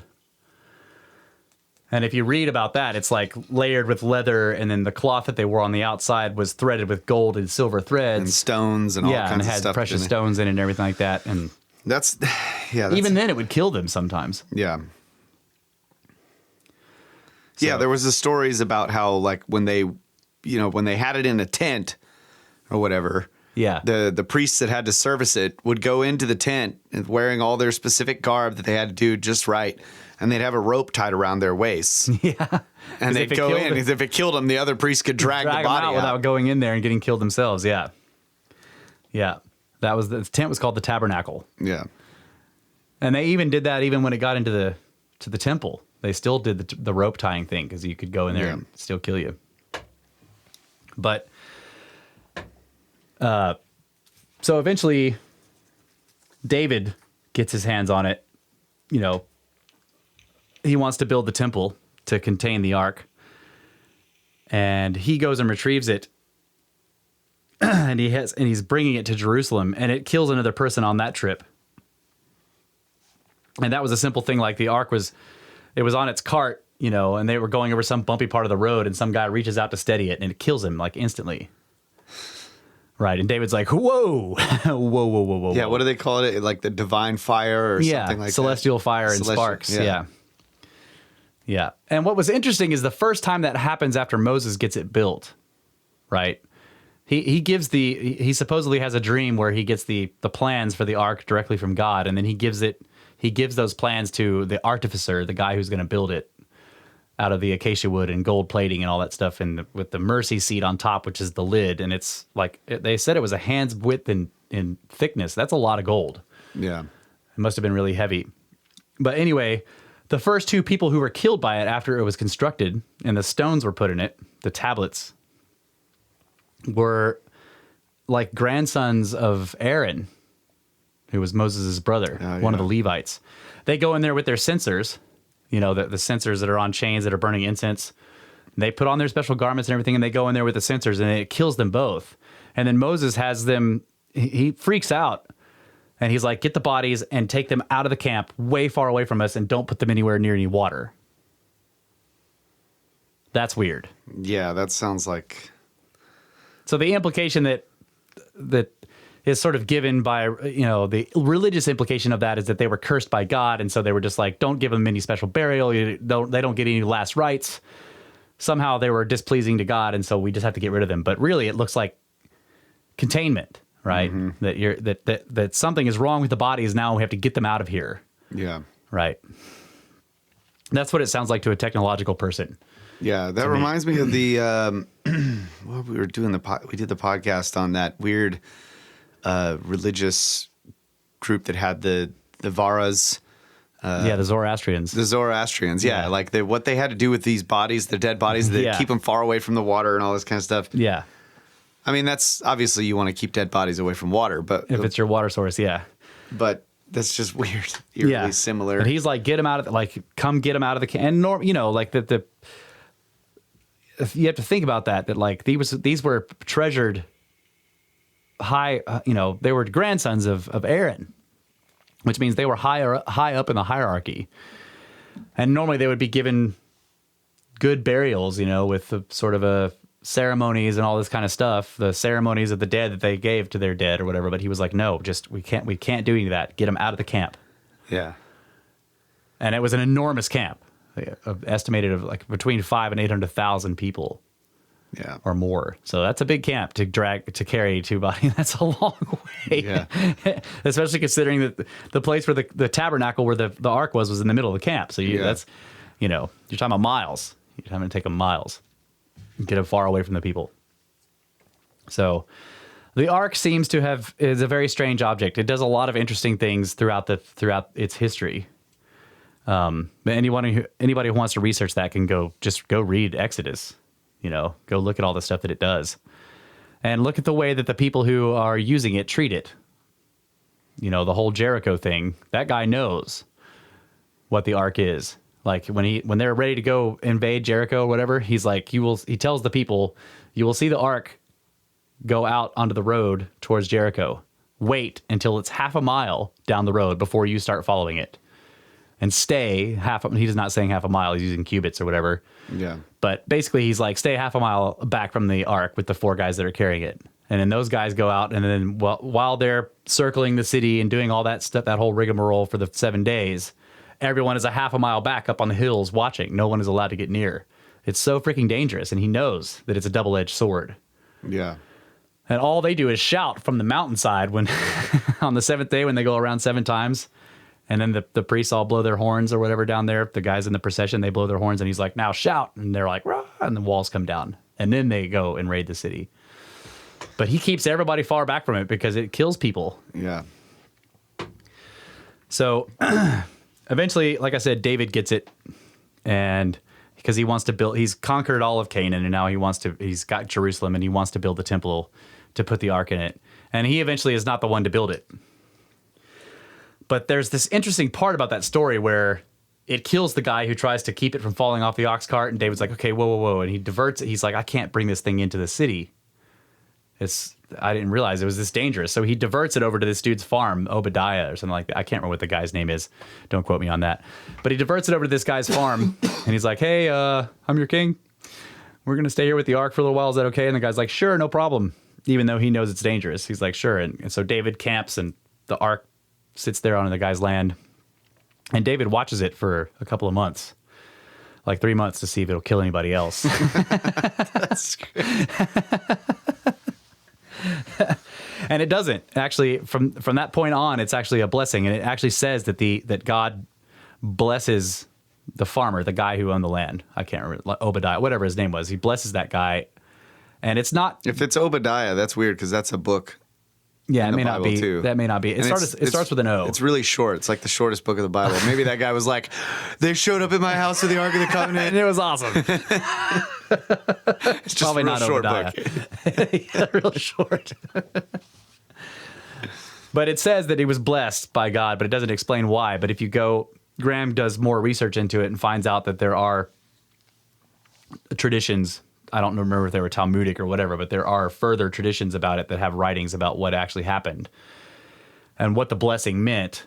And it was that all of the women in his family gave birth within 2 months, and they gave birth to multiple children at a time. Yeah, 6. Yeah. So he was blessed with many, many, many, many, many children and sons, basically. That was the blessing. Yeah. So however it works, like it goes in and it sits there and it makes the women give birth to full sextuplets in freaking 2 months. That's just that are crazy. healthy births. That's the story. You know, very strange. So Solomon, oh, there's the name. Obed-Edom. Obed-Edom. That was close. Yeah. The Gittite, instead of carrying it to Zion. And there it stayed for 3 months. Thanks, Watcher. So Solomon eventually builds the temple, and it's clear that he's building the temple as a containment thing. And it says this multiple times, and it's interesting because the Kebra Nagast of the Ethiopians and their own legends about it say the same thing. They talk about not protecting the ark from people, but protecting the people from the ark. Yeah. It's said the other way around. And multiple times Graham Hancock is in various places and he's having to talk to people through an interpreter. And he's like, wait a minute. You know, why do you cover it and all those things when you move it around? To protect the laity from it. Yeah. Wait, you mean protect it from the laity? No, to protect the laity from it. Right? It kills people. It's a deadly thing. So Solomon builds the temple, and this is an interesting part to me. Like, well, this is a big part of our show, the Shamir. This is one of the things that I'm fascinated with, right? The whole thing about Solomon not being able to use any tools of iron to build the temple, right? Yeah. Any copper. No, yeah, he can't use any metal to hew the stones for the temple. So he's like, how am I going to freaking do this? So he pursues this ancient tool known as the Shamir. I have this in this. Let's see if I can find it. Yeah, the story of him pursuing the Shamir. No, I have the story of. We reference that story often. It's like he's trying to build a temple, and he's just like, all right. He already knows that there's this ancient artifact that could, cut stone like easily or whatever. Right. So we've told the story before. Like he goes to talk to an eagle. Yeah. Who's like supposedly the oldest eagle, and he's like hundreds of years old or whatever. Yeah. And he's talking to him about it. He's the oldest creature known.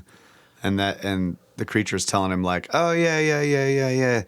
I don't know where it is, but my brother does, and he's way older than me. Yeah. So he goes to talk to his brother, and his brother basically gives him the same rigmarole. It's like, oh, you're gonna have to go talk to my brother. He's like thousands of years older than me, or whatever. And he goes and talks to that one, and he's like, oh yeah. I've never seen it. It's been lost like long before my time, but I think it's somewhere off in the desert over there in some temple. Yeah. And so he goes off into the desert, and apparently he finds it and finds the temple, or digs in the sand out there in the middle of the desert. A temple buried under the sand of the desert. That's right. Yeah, and finds the Shamir sequestered in the temple. So, according to the Bible, I'm reading this directly from the Sign of the Seal now. According to the Bible, the other items fashioned by Hiram. So Hiram was the metal worker that Solomon hired to build all the metal stuff for the temple, right? So after they got the stones up, he wanted to plated the entire room for the Holy of Holies, quote unquote, the Holy of Holies, where the ark was kept, was a 30 foot by 30 foot by 30 foot perfect cube of stone that was plated in sheets of gold that weighed an estimated 45,000 pounds. Now that is a science cube, folks. That's right. And the sheets of gold were held onto the stone walls by little golden nails. So they must have drilled little bitty holes into the stone and then driven the nails into, because obviously a golden nail is not going to go through stone. So you drill holes and then you drive nails through the gold plates and into the holes in the stone to hold it up on the ceiling. So the whole room is plated in gold, including the floor. So he hires this guy Hiram, who's a foreigner and maybe an Ethiopian. It's not clear, but it seems like he might have been an Ethiopian. But Solomon hires this guy to do all the metalwork. So it says, the other items fashioned by Hiram for Solomon's temple had included the, quote, ash containers, the scoops, and the sprinkling bowls, and also 2 bronze pillars. The height of one pillar was 18 cubits, and a cord 12 cubits long gave the measurement of its girth. Got that? So also was the second pillar. He set up the pillars in front of the vestibule of the sanctuary. He set up the right-hand pillar and named it Jachin. He set up the left-hand pillar and named it Boaz. So the work on the pillars was completed. Jachin and Boaz, I discovered, Graham Hancock says, also featured in the Masonic traditions. According to the old ritual, these 2 great pillars had been hollow. Inside them had been stored the ancient records and the valuable writings pertaining to the past of the Jewish people, and amongst these records, the Freemasons claimed had been the secret of the magical Shamir and the history of its properties. He says, my curiosity was aroused by this mention of the magical Shamir. What had this been? Was it just a piece of Masonic arcana, or was it referred to in the Bible? After a painstaking search, I was able to confirm that the word Shamir appeared only 4 times in the Old and New Testaments, thrice as a place name and once as the name of a man. Clearly, therefore, none of these could have been the magical Shamir, the secrets of which the Masons claimed had been concealed in Hiram's bronze pillars. I did find the information that I was looking for, however, not in the scriptures, but in the Talmudic Midrashic sources at my disposal. Because Moses had commanded the Israelites not to use any tool of iron in the construction of holy places, Solomon had ordered that no hammers, axes, or chisels should be used to cut and dress the many massive stone blocks from which the outer walls and courtyard of the temple had been built. Instead, he had provided the artificers with an ancient device dating back to the time of Moses himself. This device was called the Shamir and was capable of cutting the toughest of materials without friction or heat. Also known as the stone that splits rocks. The Shamir may not be put in any iron vessel for safekeeping, nor in any metal vessel. It would burst such a receptacle asunder. It is kept wrapped up in a woolen cloth, and this in turn is placed in a lead basket filled, lead is metal, lead basket filled with barley bran, which with the destruction of the temple, the Shamir vanished. Yeah, barley bran. It's like got all these like organic. Mm-hmm. It says you wrap can't, it in wool. It says you can't keep it in a metal vessel, but then they kept it in a lead basket. I'm like, wait a minute. Maybe they didn't think lead was metal? It's a weird thing to say. Yeah. I was fascinated by this odd and ancient tradition, which also claimed that the Shamir had possessed, quote, the remarkable property of cutting the hardest of diamonds, unquote. I then found a collateral version of the same story, which added that it had been quite noiseless while it was at work. Okay. I want that tool. Right. So think of the other things that were kept in the Boaz and Joachim pillars. Okay. Besides the Shamir, the history of it and all of its properties, and also all the ancient writings, right, of the ancient peoples. It says of the Jewish people or whatever, but they came from the time of Moses. So basically, we're talking about Egyptian secrets here. Right. So to get to the point before we end this segment, my suggestion, my thought, Graham doesn't really say this in the book, but what I immediately thought was what the Templars found when they dug beneath the Temple Mount was not the Ark because it was already gone. They found Joachim and Boaz still filled with all that stuff. Yeah, and thus the explosion of the cathedrals. Right. And all that So they stuff. learned all these ancient secrets of geometry and all that kind of stuff from the writings and blueprints and so on and so forth in there. And then they had these amazing Masonic abilities using the Shamir. Yeah. And if you look at Masonic rituals, they still, to this day, use Joachim and Boaz pillars in their rituals. Those are the 2 pillars of the Masonic. Yeah. So That's freaking awesome. that's what they found. And if Moses was the one who had brought that knowledge out of Egypt, then and if he was basically a more powerful magician or whatever higher in the order than any of the rest of them, maybe it's like the Masonic Lodge today. You can join the lodge and just be, Businessman guy. yeah, just schmoozing it up with the other business guys, or you can join the Masonic Lodge and pursue the mysteries. Right. So there would have been the same type of people in Egypt at the time that were doing the Egyptian mystery schools, right? The guys that are just like, Schmoozing. yeah, I got a C+. Who cares? There was a hot chick in my class. And then there's the Moses guy who's like, no, He just wants I'm to get busy. the contract I've to got move the stones down the. Yeah, that's right. Yeah. Yeah. So if he knew that stuff and he brought that technology out of Egypt, like let's say you have the pyramids and all this crazy stuff that was built in way back in further, ancient times to Moses. Yeah. But he had discovered those. Yeah. Some of the secrets involved in that. Yeah. And the principles and secrets were kept by the Brotherhood of the Serpent, which was present, whatever they called it then. Yeah. The schools of ancient knowledge. They would have been doing the same thing as you look at the quote unquote mystery schools and you see the best ones in those, and those are the ones that you choose to give your Enki knowledge to. Yeah. That's cool. It all comes back to snakes and the Shamir.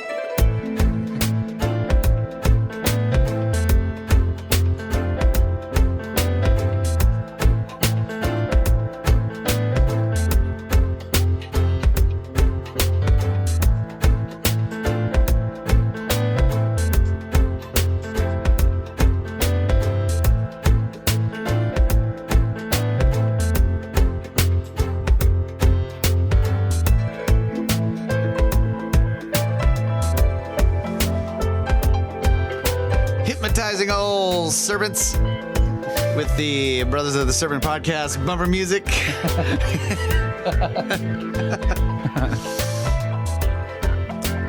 Anyway, all I can think about is the Shamir. I want one. I want one. So let's go back to the point where Moses is. They're around the mountain, Sinai, and the whole weird segment of the Bible where he's like, "Okay, I'm going to go up on this mountain and I'm going to talk to God." Right. Yeah. So he's got that guy building the ark. He goes up there the first time. First, he makes this weird edict, right? Like anybody approaching the mountain should be, stoned and shot with arrows and stabbed with swords and cut with knives or whatever. Like basically kill anybody that gets close. He goes up there and he comes down later with the tablets of stone. 40 days later. 40 days and 40 nights later. Yeah. And it was so long that they thought that he was never coming back. Yeah. So he comes back down and he sees that they have, like, in the meantime, they've built themselves a golden calf. Basically, they're worshiping the Apis bull is how I took it, an Egyptian god. So they have just come out of Egypt and they think that he's gone.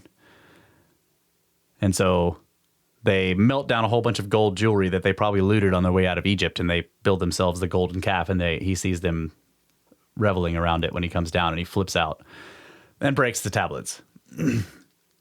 But it's interesting that it says that he suddenly became aware that the writing from the finger of God disappeared off the tablets, and that made them heavy. Huh. Right. So when he sees this desecration, or not desecration, but when he sees this pagan worship thing or whatever, that the writing from God disappears off the tablets, and suddenly Moses can't carry them anymore. They become incredibly heavy, and he drops them to the ground and they break. Oh, that's crazy. I thought he smashed them in anger. Right. Well, I'm sure he was mad after he dropped them. But he makes them, melt the calf down. He has a whole bunch of the worst people who were doing the worshiping put to death. And then he climbs back up on the mountain. And when he comes back the second time, his face is shining. Remember that? Yeah. We've talked about this before. So he comes back down the mountain and his face is luminous to the point to where after that he always has to veil himself because they're afraid to approach him because his face is weird, glowing. So it makes you wonder what exactly was going on top of that mountain, and what did he really come down with? What was he doing? So what's interesting is that in one part of the book, Graham is researching this whole area, and he finds out that there's an ancient Egyptian temple up on that mountain or in that area, and that there's a few unexplained tablets of and other pieces of pottery and other things that have a weird version of Semitic writing on them. Ancient Hebrew, instead of the Egyptian hieroglyphs. And it is the area that Moses was supposed to have been exiled to when he was in exile. And that temple specialized in mining and metallurgy in the area. So they were a quote unquote temple of priests out in the middle of nowhere because they were mining copper, gold, silver, whatever out of the mountain. So they were aware of all the metal resources in that area. And this is the area where Moses would have been staying in exile. And that would have been a perfect place for him because he is a wizard, right? He does belong to the priest class, but he has to flee from the fact that he killed that guy. Right. So he would have been familiar with whatever weird metallurgical stuff was on the mountain already. Okay. So when he brings the Israelites out there, he specifically brings them to this mountain where he already has done all like 40 years of surveying and digging and of the metallurgy there.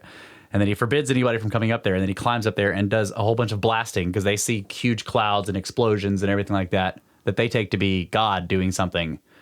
But it could also be Moses mining and doing metallurgy of some kind. He's doing some sort of process. The first set of tablets that he comes down with are not right. The second time when he comes down, his face is glowing, and that may mean that whatever process he was doing had succeeded that time because it was, and the sign of it was that it had affected him somehow. Yeah. And those are what goes into the ark, and that is when it becomes a dangerous machine. Right. So it's unclear what exactly he got from the mountain up there, but it seems to have been some sort of metallurgical process that it could have been. And when the tablets are described, they're very, they describe them as being like sapphire, as being flexible but very strong. Flexible. It doesn't sound like stone to me. Right. They were transparent, colored like sapphire, so blue, I guess. The writing was upon them, whatever the writing was. The writing was upon them by the finger of God. They were transparent, they were blue colored, they were flexible and very strong, and they would not shatter. Plastic? That's crazy. Yeah. Right. What's flexible and clear, Liquid crystal. Right. It reminds me of the legend of the emerald tablets of Tahoti too, of Thoth, right? They're described in the same way, flexible, but they look like emerald. They were clear green. They had the writing written upon them, and they were some ancient Egyptian tradition. Anyway. That is, yeah. So those are what go in the ark, and those are what make it dangerous. I had always associated like he leaves and then they start getting bored and start worrying, oh, he's gone now. Yeah. Let's Break build out the calf. break out the calf. Like build the golden calf. Because they're still stuck in the And they're dancing around pagan I style. always took that story to be sort of a esoteric processional idea. Yeah. Like they were still in the age of Taurus, and they were moving to the age of the land. Aries. Yeah. The ram, which is all the symbolism of Christianity and everything, like the ram and fish. Yeah. Well, that was this is pre-Christian, so it is the ram. And then you get into Pisces, which is the era of Jesus of Christ. Fish. Yeah. But I'm just saying okay. So in the Old Testament, there's always like the sacrificial lamb. Yeah, or ram. Yeah. I agree that it was the age of Aries. And so he's like, you're worshiping the wrong one. Yeah, exactly. They weren't astronomers. Yeah. It just ruined all of his synchronicities when he came back down the mountain. He came down the mountain with the proper tablet and he put it inside the ark and he was like, okay, boys, let's go.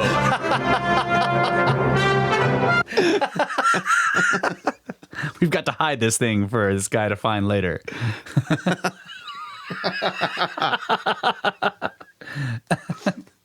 There's a prophecy of a man with a whip, and he shall find it. Well, so what we're trying to work our way up to is why was the ark gone when the Templars were digging beneath the Temple Mount, right? Yeah. So let's see, where was I going to go with it? So after Solomon's death, so Solomon builds a temple and he puts the ark in there. After Solomon's death, Jerusalem starts to fall under harder times. They get raided, invaded 3 times. The first one was by an Egyptian pharaoh called Shishak. He was from Egypt, and he raided all the way into all the way through Israel or whatever, but he didn't seem to ever go into Jerusalem itself. There's no evidence, no records. And they found writing, he actually inscribed it in Karnak. There's a description that depicts the entire thing. And he's never in Jerusalem. And they're able to figure this out because of the way everything is arranged in it, the way the Egyptians arranged it. It was by geographical points, and there's no room for Jerusalem to have been in there ever. So the assumption is that he never actually went to Jerusalem, even though he raided all through quote unquote Canaan, the promised land. The next one was Jehoash, which was actually, Israel had split into 2 countries. There was a very strange how this is happening. Like Egypt did this too, North and South Egypt or whatever. Yeah. So there was a North and South. It was Jordan and Israel. Jehoash was the king of the other one, the one that didn't have Jerusalem, whichever one that was. I don't remember. He also, it says that he got into Jerusalem and that he raided the treasuries, but he never actually went to the temple.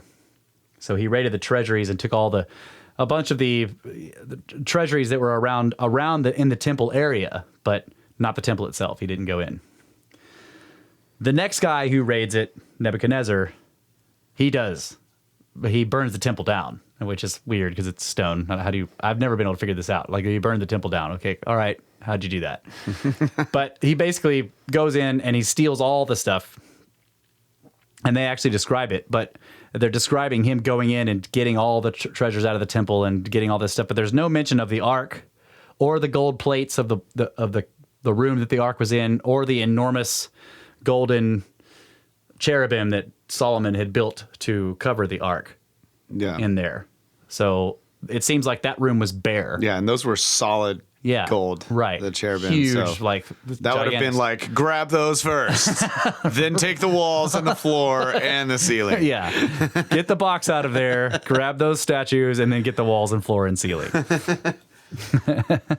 Okay, so the Watcher says the 2 kings of Israel were northern Israel and the southern Judah. Judah was the one that contained Jerusalem. So Israel raids Jerusalem. Very strange. So, and there's actually, again, with the Babylonian thing, with Nebuchadnezzar, there are records, and they show them carrying things like the menorah. Like in their records, there's depictions of them coming out of the temple carrying all these treasures, and one of them is the menorah, the 7, it's the 7 candle thing. Candlestick. Yeah. Very, very distinctive shape. It shows these guys all coming out with all this treasure, and one of them's carrying that thing. No mention of the ark or anything like that in there. So it seems to have been gone by the time that raid happens. Yeah. So when you dig down into it, what you find out is that there was a reformer king, Josiah, who rebuilds the temple. And he actually asked the Levites to bring him the ark, and they don't respond. They don't bring him the ark, right? And it seems like they don't have it. So when you look at the 2 kings of Israel were before him, Manasseh and Amon. One of them ruled for, 15 years, and the other one only 2. Those guys were considered abominations. They actually went into the Holy of Holies and they put in a statue of Asherah and Baal, Dagon, or whatever. Yeah. So they were pagans, quote unquote. Right. They brought back the old religion. They tricked all the people into bringing all their food and everything and leaving it for the golden statue to eat. Right.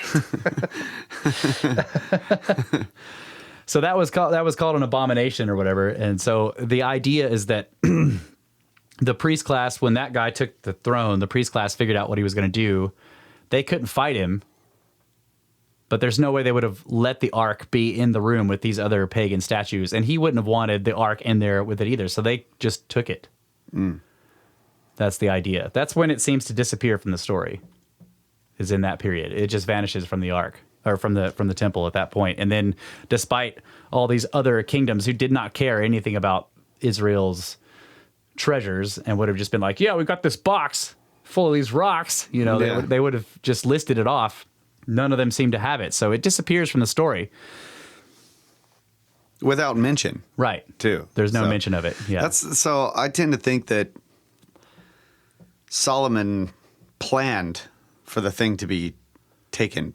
Could be. That's the way, because he was supposedly incredibly wise, right? The most wise, and he could, in all the stories about him, it's like he would already know what was going to happen, or he would like predict all these situations that were going to happen. Right. So But what's also interesting that I paid attention to was that in all these raids where a major accounting is taken from these various peoples from Nebuchadnezzar mainly is the one. He's the only one that penetrated all the way into the temple and took everything. What isn't accounted for are the walls, the ceiling, the floor, the ark, the 2 giant cherubim, or the pillars. right. Everything else, and I mean like thousands of bowls, like all kinds of shit and they listed all of them off. 10,000 silver bowls, like 100 giant 30-gallon golden bowls, whatever. Like they're all listed, meticulously listed in the booty that they took from. So you would think that like big bronze pillars or these enormous golden statues, like took walls, ceiling, floor of Holy of Holies chamber, right, and all the nails. 500. 642 golden nails. So I think that it seems obvious to me that during the reign of Manasseh, when he was desecrating the temple and the priests came and got the ark, well, they couldn't carry those cherubim out of there, those giant golden statues, or the walls of the floor or the ceiling, or the golden, or the pillars. So there's this other interesting legend that says that that the ark and the other main treasures of the temple, just before Nebuchadnezzar got to where he was going and was coming in there to raise it, that they stashed it beneath the Shatia, the foundation stone, which was the floor of the Holy of Holies, right? And we know that there is the Well of Souls beneath that there's this weird tunnel that goes underneath that. So if you go in the Dome of the Rock, right, it's just it's the top of the mountain, and that's called the foundation stone. The Shatia, I think is what they call it. Yeah. Whoops. Yeah, I have it on. Yeah, Shatia. The foundation stone for the stone from which the world was built, basically. Yeah. It's the foundation of the world. So beneath that is called the Well of Souls. It's a little cavern underneath that. And that's a known place. And there's this idea that Solomon, like you said, had foreseen that all this would happen. And he dug it in the Well of Souls. He hid an entrance to the massive cavern system that was natural, that was beneath all that in the mountain itself. And that's where the ark and these other treasures were stored right before Nebuchadnezzar got there. But it's clear that the ark wasn't even there in the first place because of Manasseh. Yeah, the other kings that... Right. Yeah. So it was either already down there by that point. Right, and that's where they took it from. But what I think is interesting is that these guys couldn't have carried those pillars or the statues and so on and so forth. So that's what the Templars found. Yeah. They found Joachim and Boaz with the Shamir and all those writings. And maybe those golden statues and other stuff, but not the ark. Yeah. That's crazy. They kept looking for the ark, though. That's what's interesting. So now we're back with the Templars. This is why they didn't find the ark, because it wasn't there in the first place, right? But they keep looking for it, and they get enough information from what they find down underneath the temple to know maybe where it is. Maybe the priests, the Levites who came and got it, left some sort of sign. Yeah, maybe.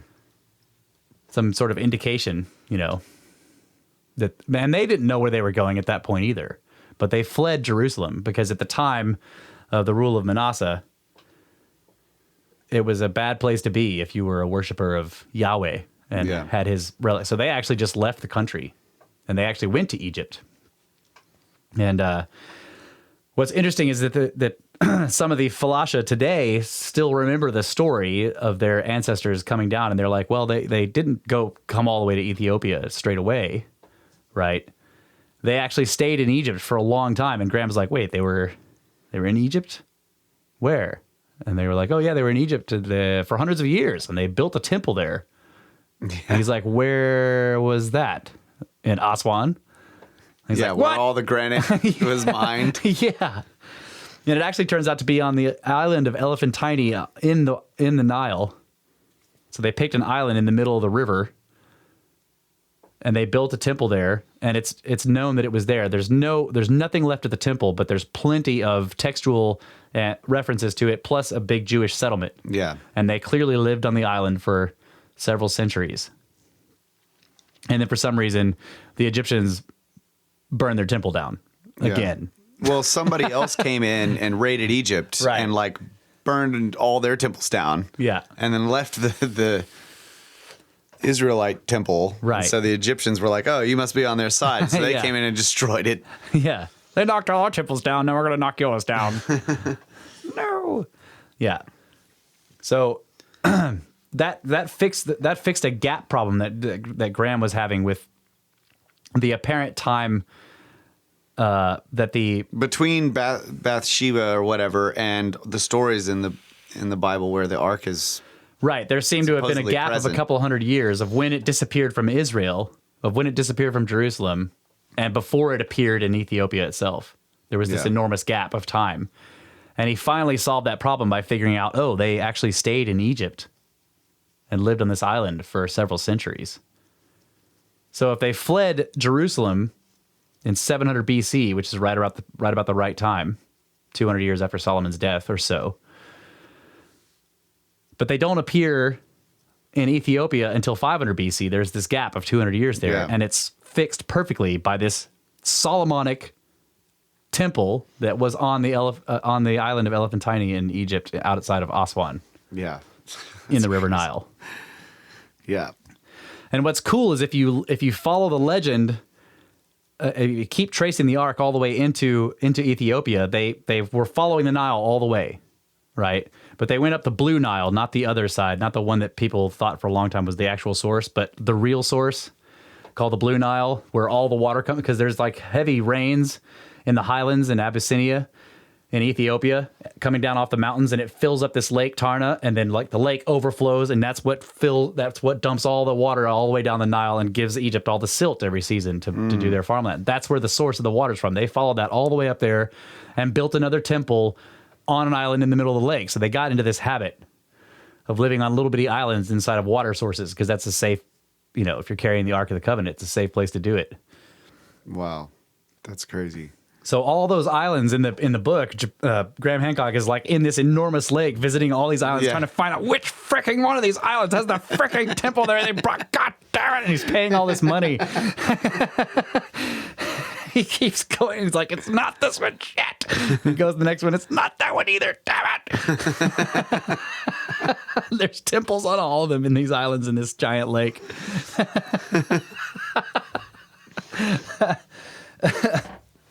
But they eventually brought and then once they're in Ethiopia, there were enormous wars going back and forth because Christianity shows up, and then there's this huge war between them, and then the Falashas go and build all these castles way up in the mountains, and the Christians are raiding them all the time, and they're raiding the Christians and kicking their asses, and it goes back and forth, and then there's that whole thing with Lalibela. So let's see.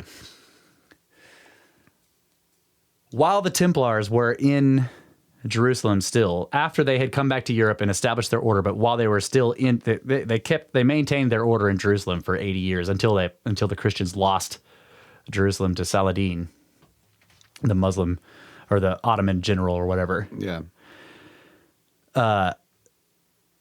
So the Templars had an establishment still on the Temple Mount area in Jerusalem, but at this point they knew that the Ark was not there.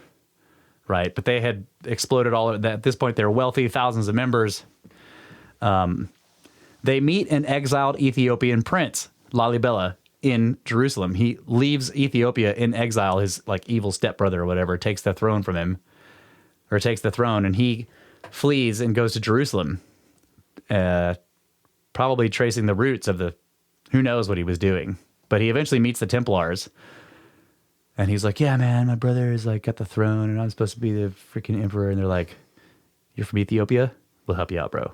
Because they seem to know at this point. They're still tracking down the Ark. And now they've got the opportunity to get in good with an Ethiopian monarch. A monarch. Yeah, if they can get in there and help him take his throne, then they've got it made. Who knows? They may even talk to him about the legend of the Ark. But Lalibela eventually goes back and successfully takes the throne from his brother. And then he, quote unquote, commissions a whole bunch of Christian churches to be built. And they are still a mystery to this day. So that these churches, some of you may know, there are these monolithic rock cut temples in Ethiopia. Yeah. Same deal where you go up on the mountain and somebody just cut a hole in the mountain and left a church, right? Or a temple. And there's a whole bunch of them all throughout this area of Ethiopia, and they are attributed to the reign of Lalibela, right? But if you look at the Ethiopian legends about those temples and how they were built, they say that they were built by angels using the finger of God. If you look closer, they say that it was white men with red or blonde hair that were with Lalibela, basically, that they did it on his orders. Yeah. And it took them 20 years to do it, build all these churches. And they're all monolithic. And Graham actually goes into one of them, the biggest one. And it's crazy because if you look at some of these churches from the top down, they are a Templar cross, the perfect freaking equal-armed Templar cross from the top down. And there's symbols all throughout the churches that is clear. It's like they were like, yeah, we would hear, right? Freaking French guys.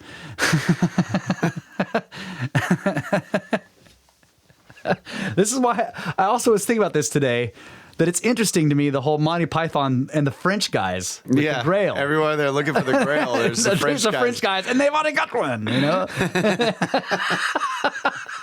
That's true. They freaking knew, man. Those guys who wrote that script, they knew. I'll ask him, but I don't think he'll be very keen. Yeah. He's already got one, you see. Yeah, so the idea is that the Holy Grail is the actual Ark of the Covenant. It's the same symbolism. They're interchangeable. Right. So seeking the Holy Grail is essentially seeking the Ark. Right. And the Templars were doing that, and they end up going to Ethiopia and building all these crazy rock-cut temples after they dug under the Dome of the Rock. And found the Shamir. Right. And learned all this sacred geometry and how to... Right. Then they go to Ethiopia and just like start cutting whole temples out of stone using this tool that they found beneath this. Freaking just... And so when Graham is in one of the main temples, this is one of those things where you're just like, damn it. He's in there and there's this, he's looking at all these sculptures and it's beautiful in there. And there's this enormous pillar and it's wrapped in cloth, all this brocaded cloth, everything all the way up. And the high priest in the temple in there. And by the way, all these churches are all connected to each other by enormous labyrinths of underground tunnels. Yeah.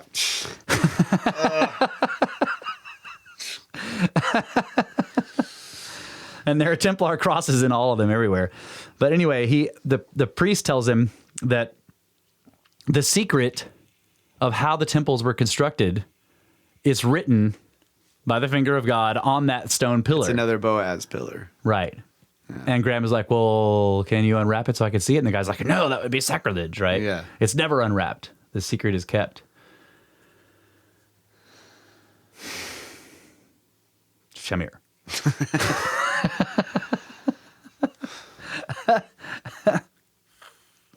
Why is it never unwrapped and is the secret kept? We just want to build pyramids. So keep going with this story. So the Templars are now in good with Lalibela in Ethiopia, and they seem to have access to the Ark itself, because there's actually a description later on by an Armenian.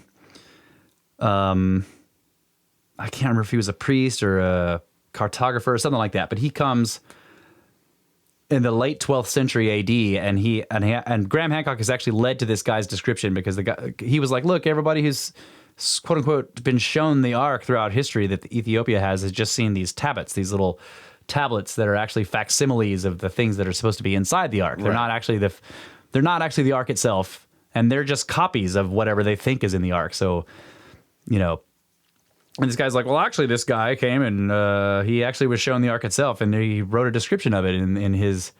He was a. I don't know what he was, but he was doing a survey of temples in Egypt, and he actually surrounded into the surrounding areas, and he went into Ethiopia. Okay. And so he writes a description that the Ethiopians have the Ark of the Covenant of God, blah, blah, blah. He describes it exactly how it's supposed to look. It's covered in gold. It's made of acacia wood and all this sort of stuff.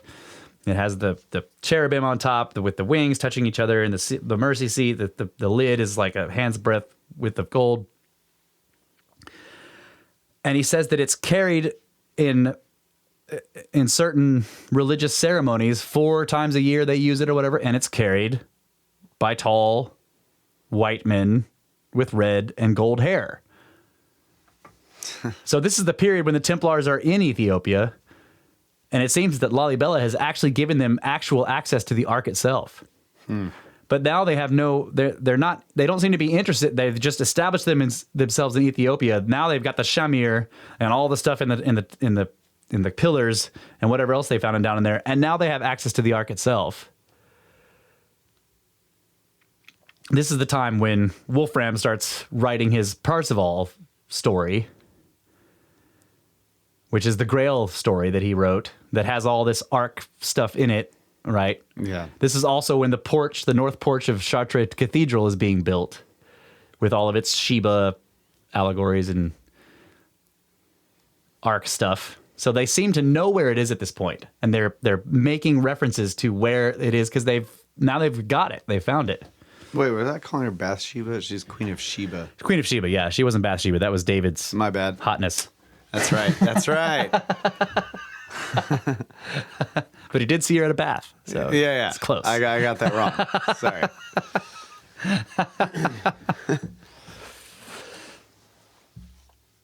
So there is still more to this story, guys, but we are at an end of the show. No. I think this is going to be a 2-part deal. What do you guys think about that? Let's What? keep going. Just keep going? No. There will be a part 2 next week. Yeah, so I want to talk about that. I said in the Contact the Cabin thing that we were maybe just going to do a show every other week. We've dropped that idea. We're going to do a show every week from this point on.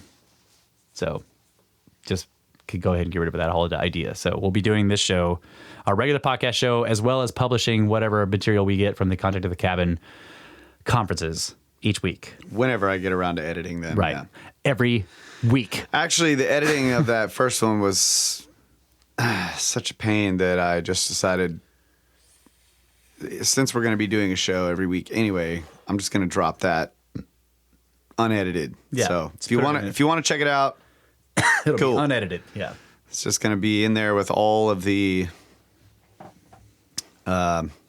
technical difficulties, just all of the talking over everybody that just naturally happens in a big group conference. Yeah. All right. Where's my paper of stuff? Here it is. All right. You guys can get a hold of us at brothersoftheserpent@gmail.com. And you can go to the website, brothersoftheserpent.com. Give us comments there. Check out the Encyclopedia. Check out the glossary.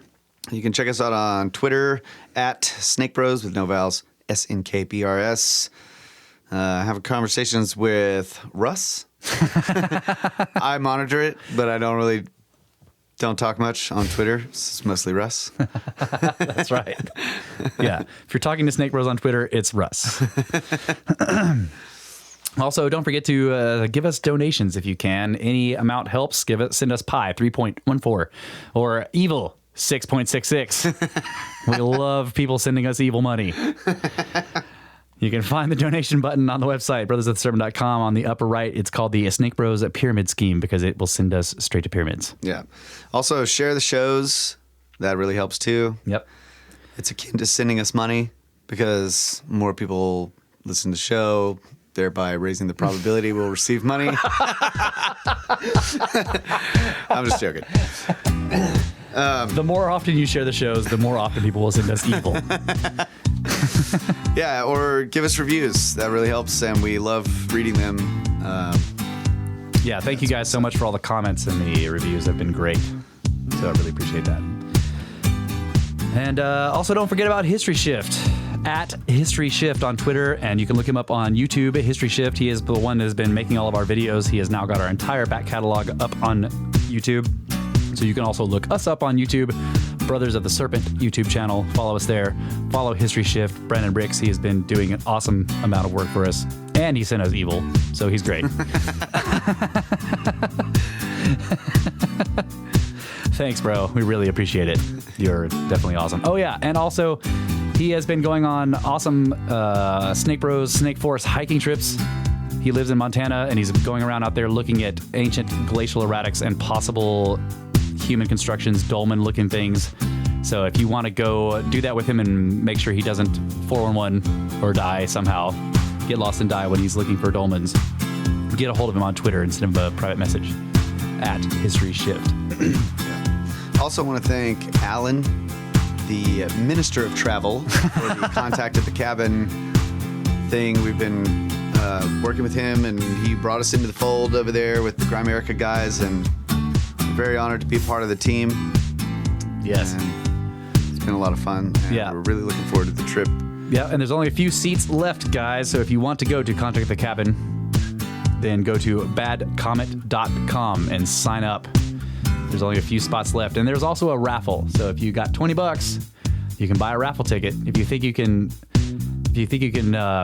make the time to go and possibly pay for your own travel, but you can't afford the actual spot, you can buy a $20 raffle ticket and maybe win the spot for $20. And they're actually raffling off of one of the really nice bedrooms. Oh, So wow. you can try that.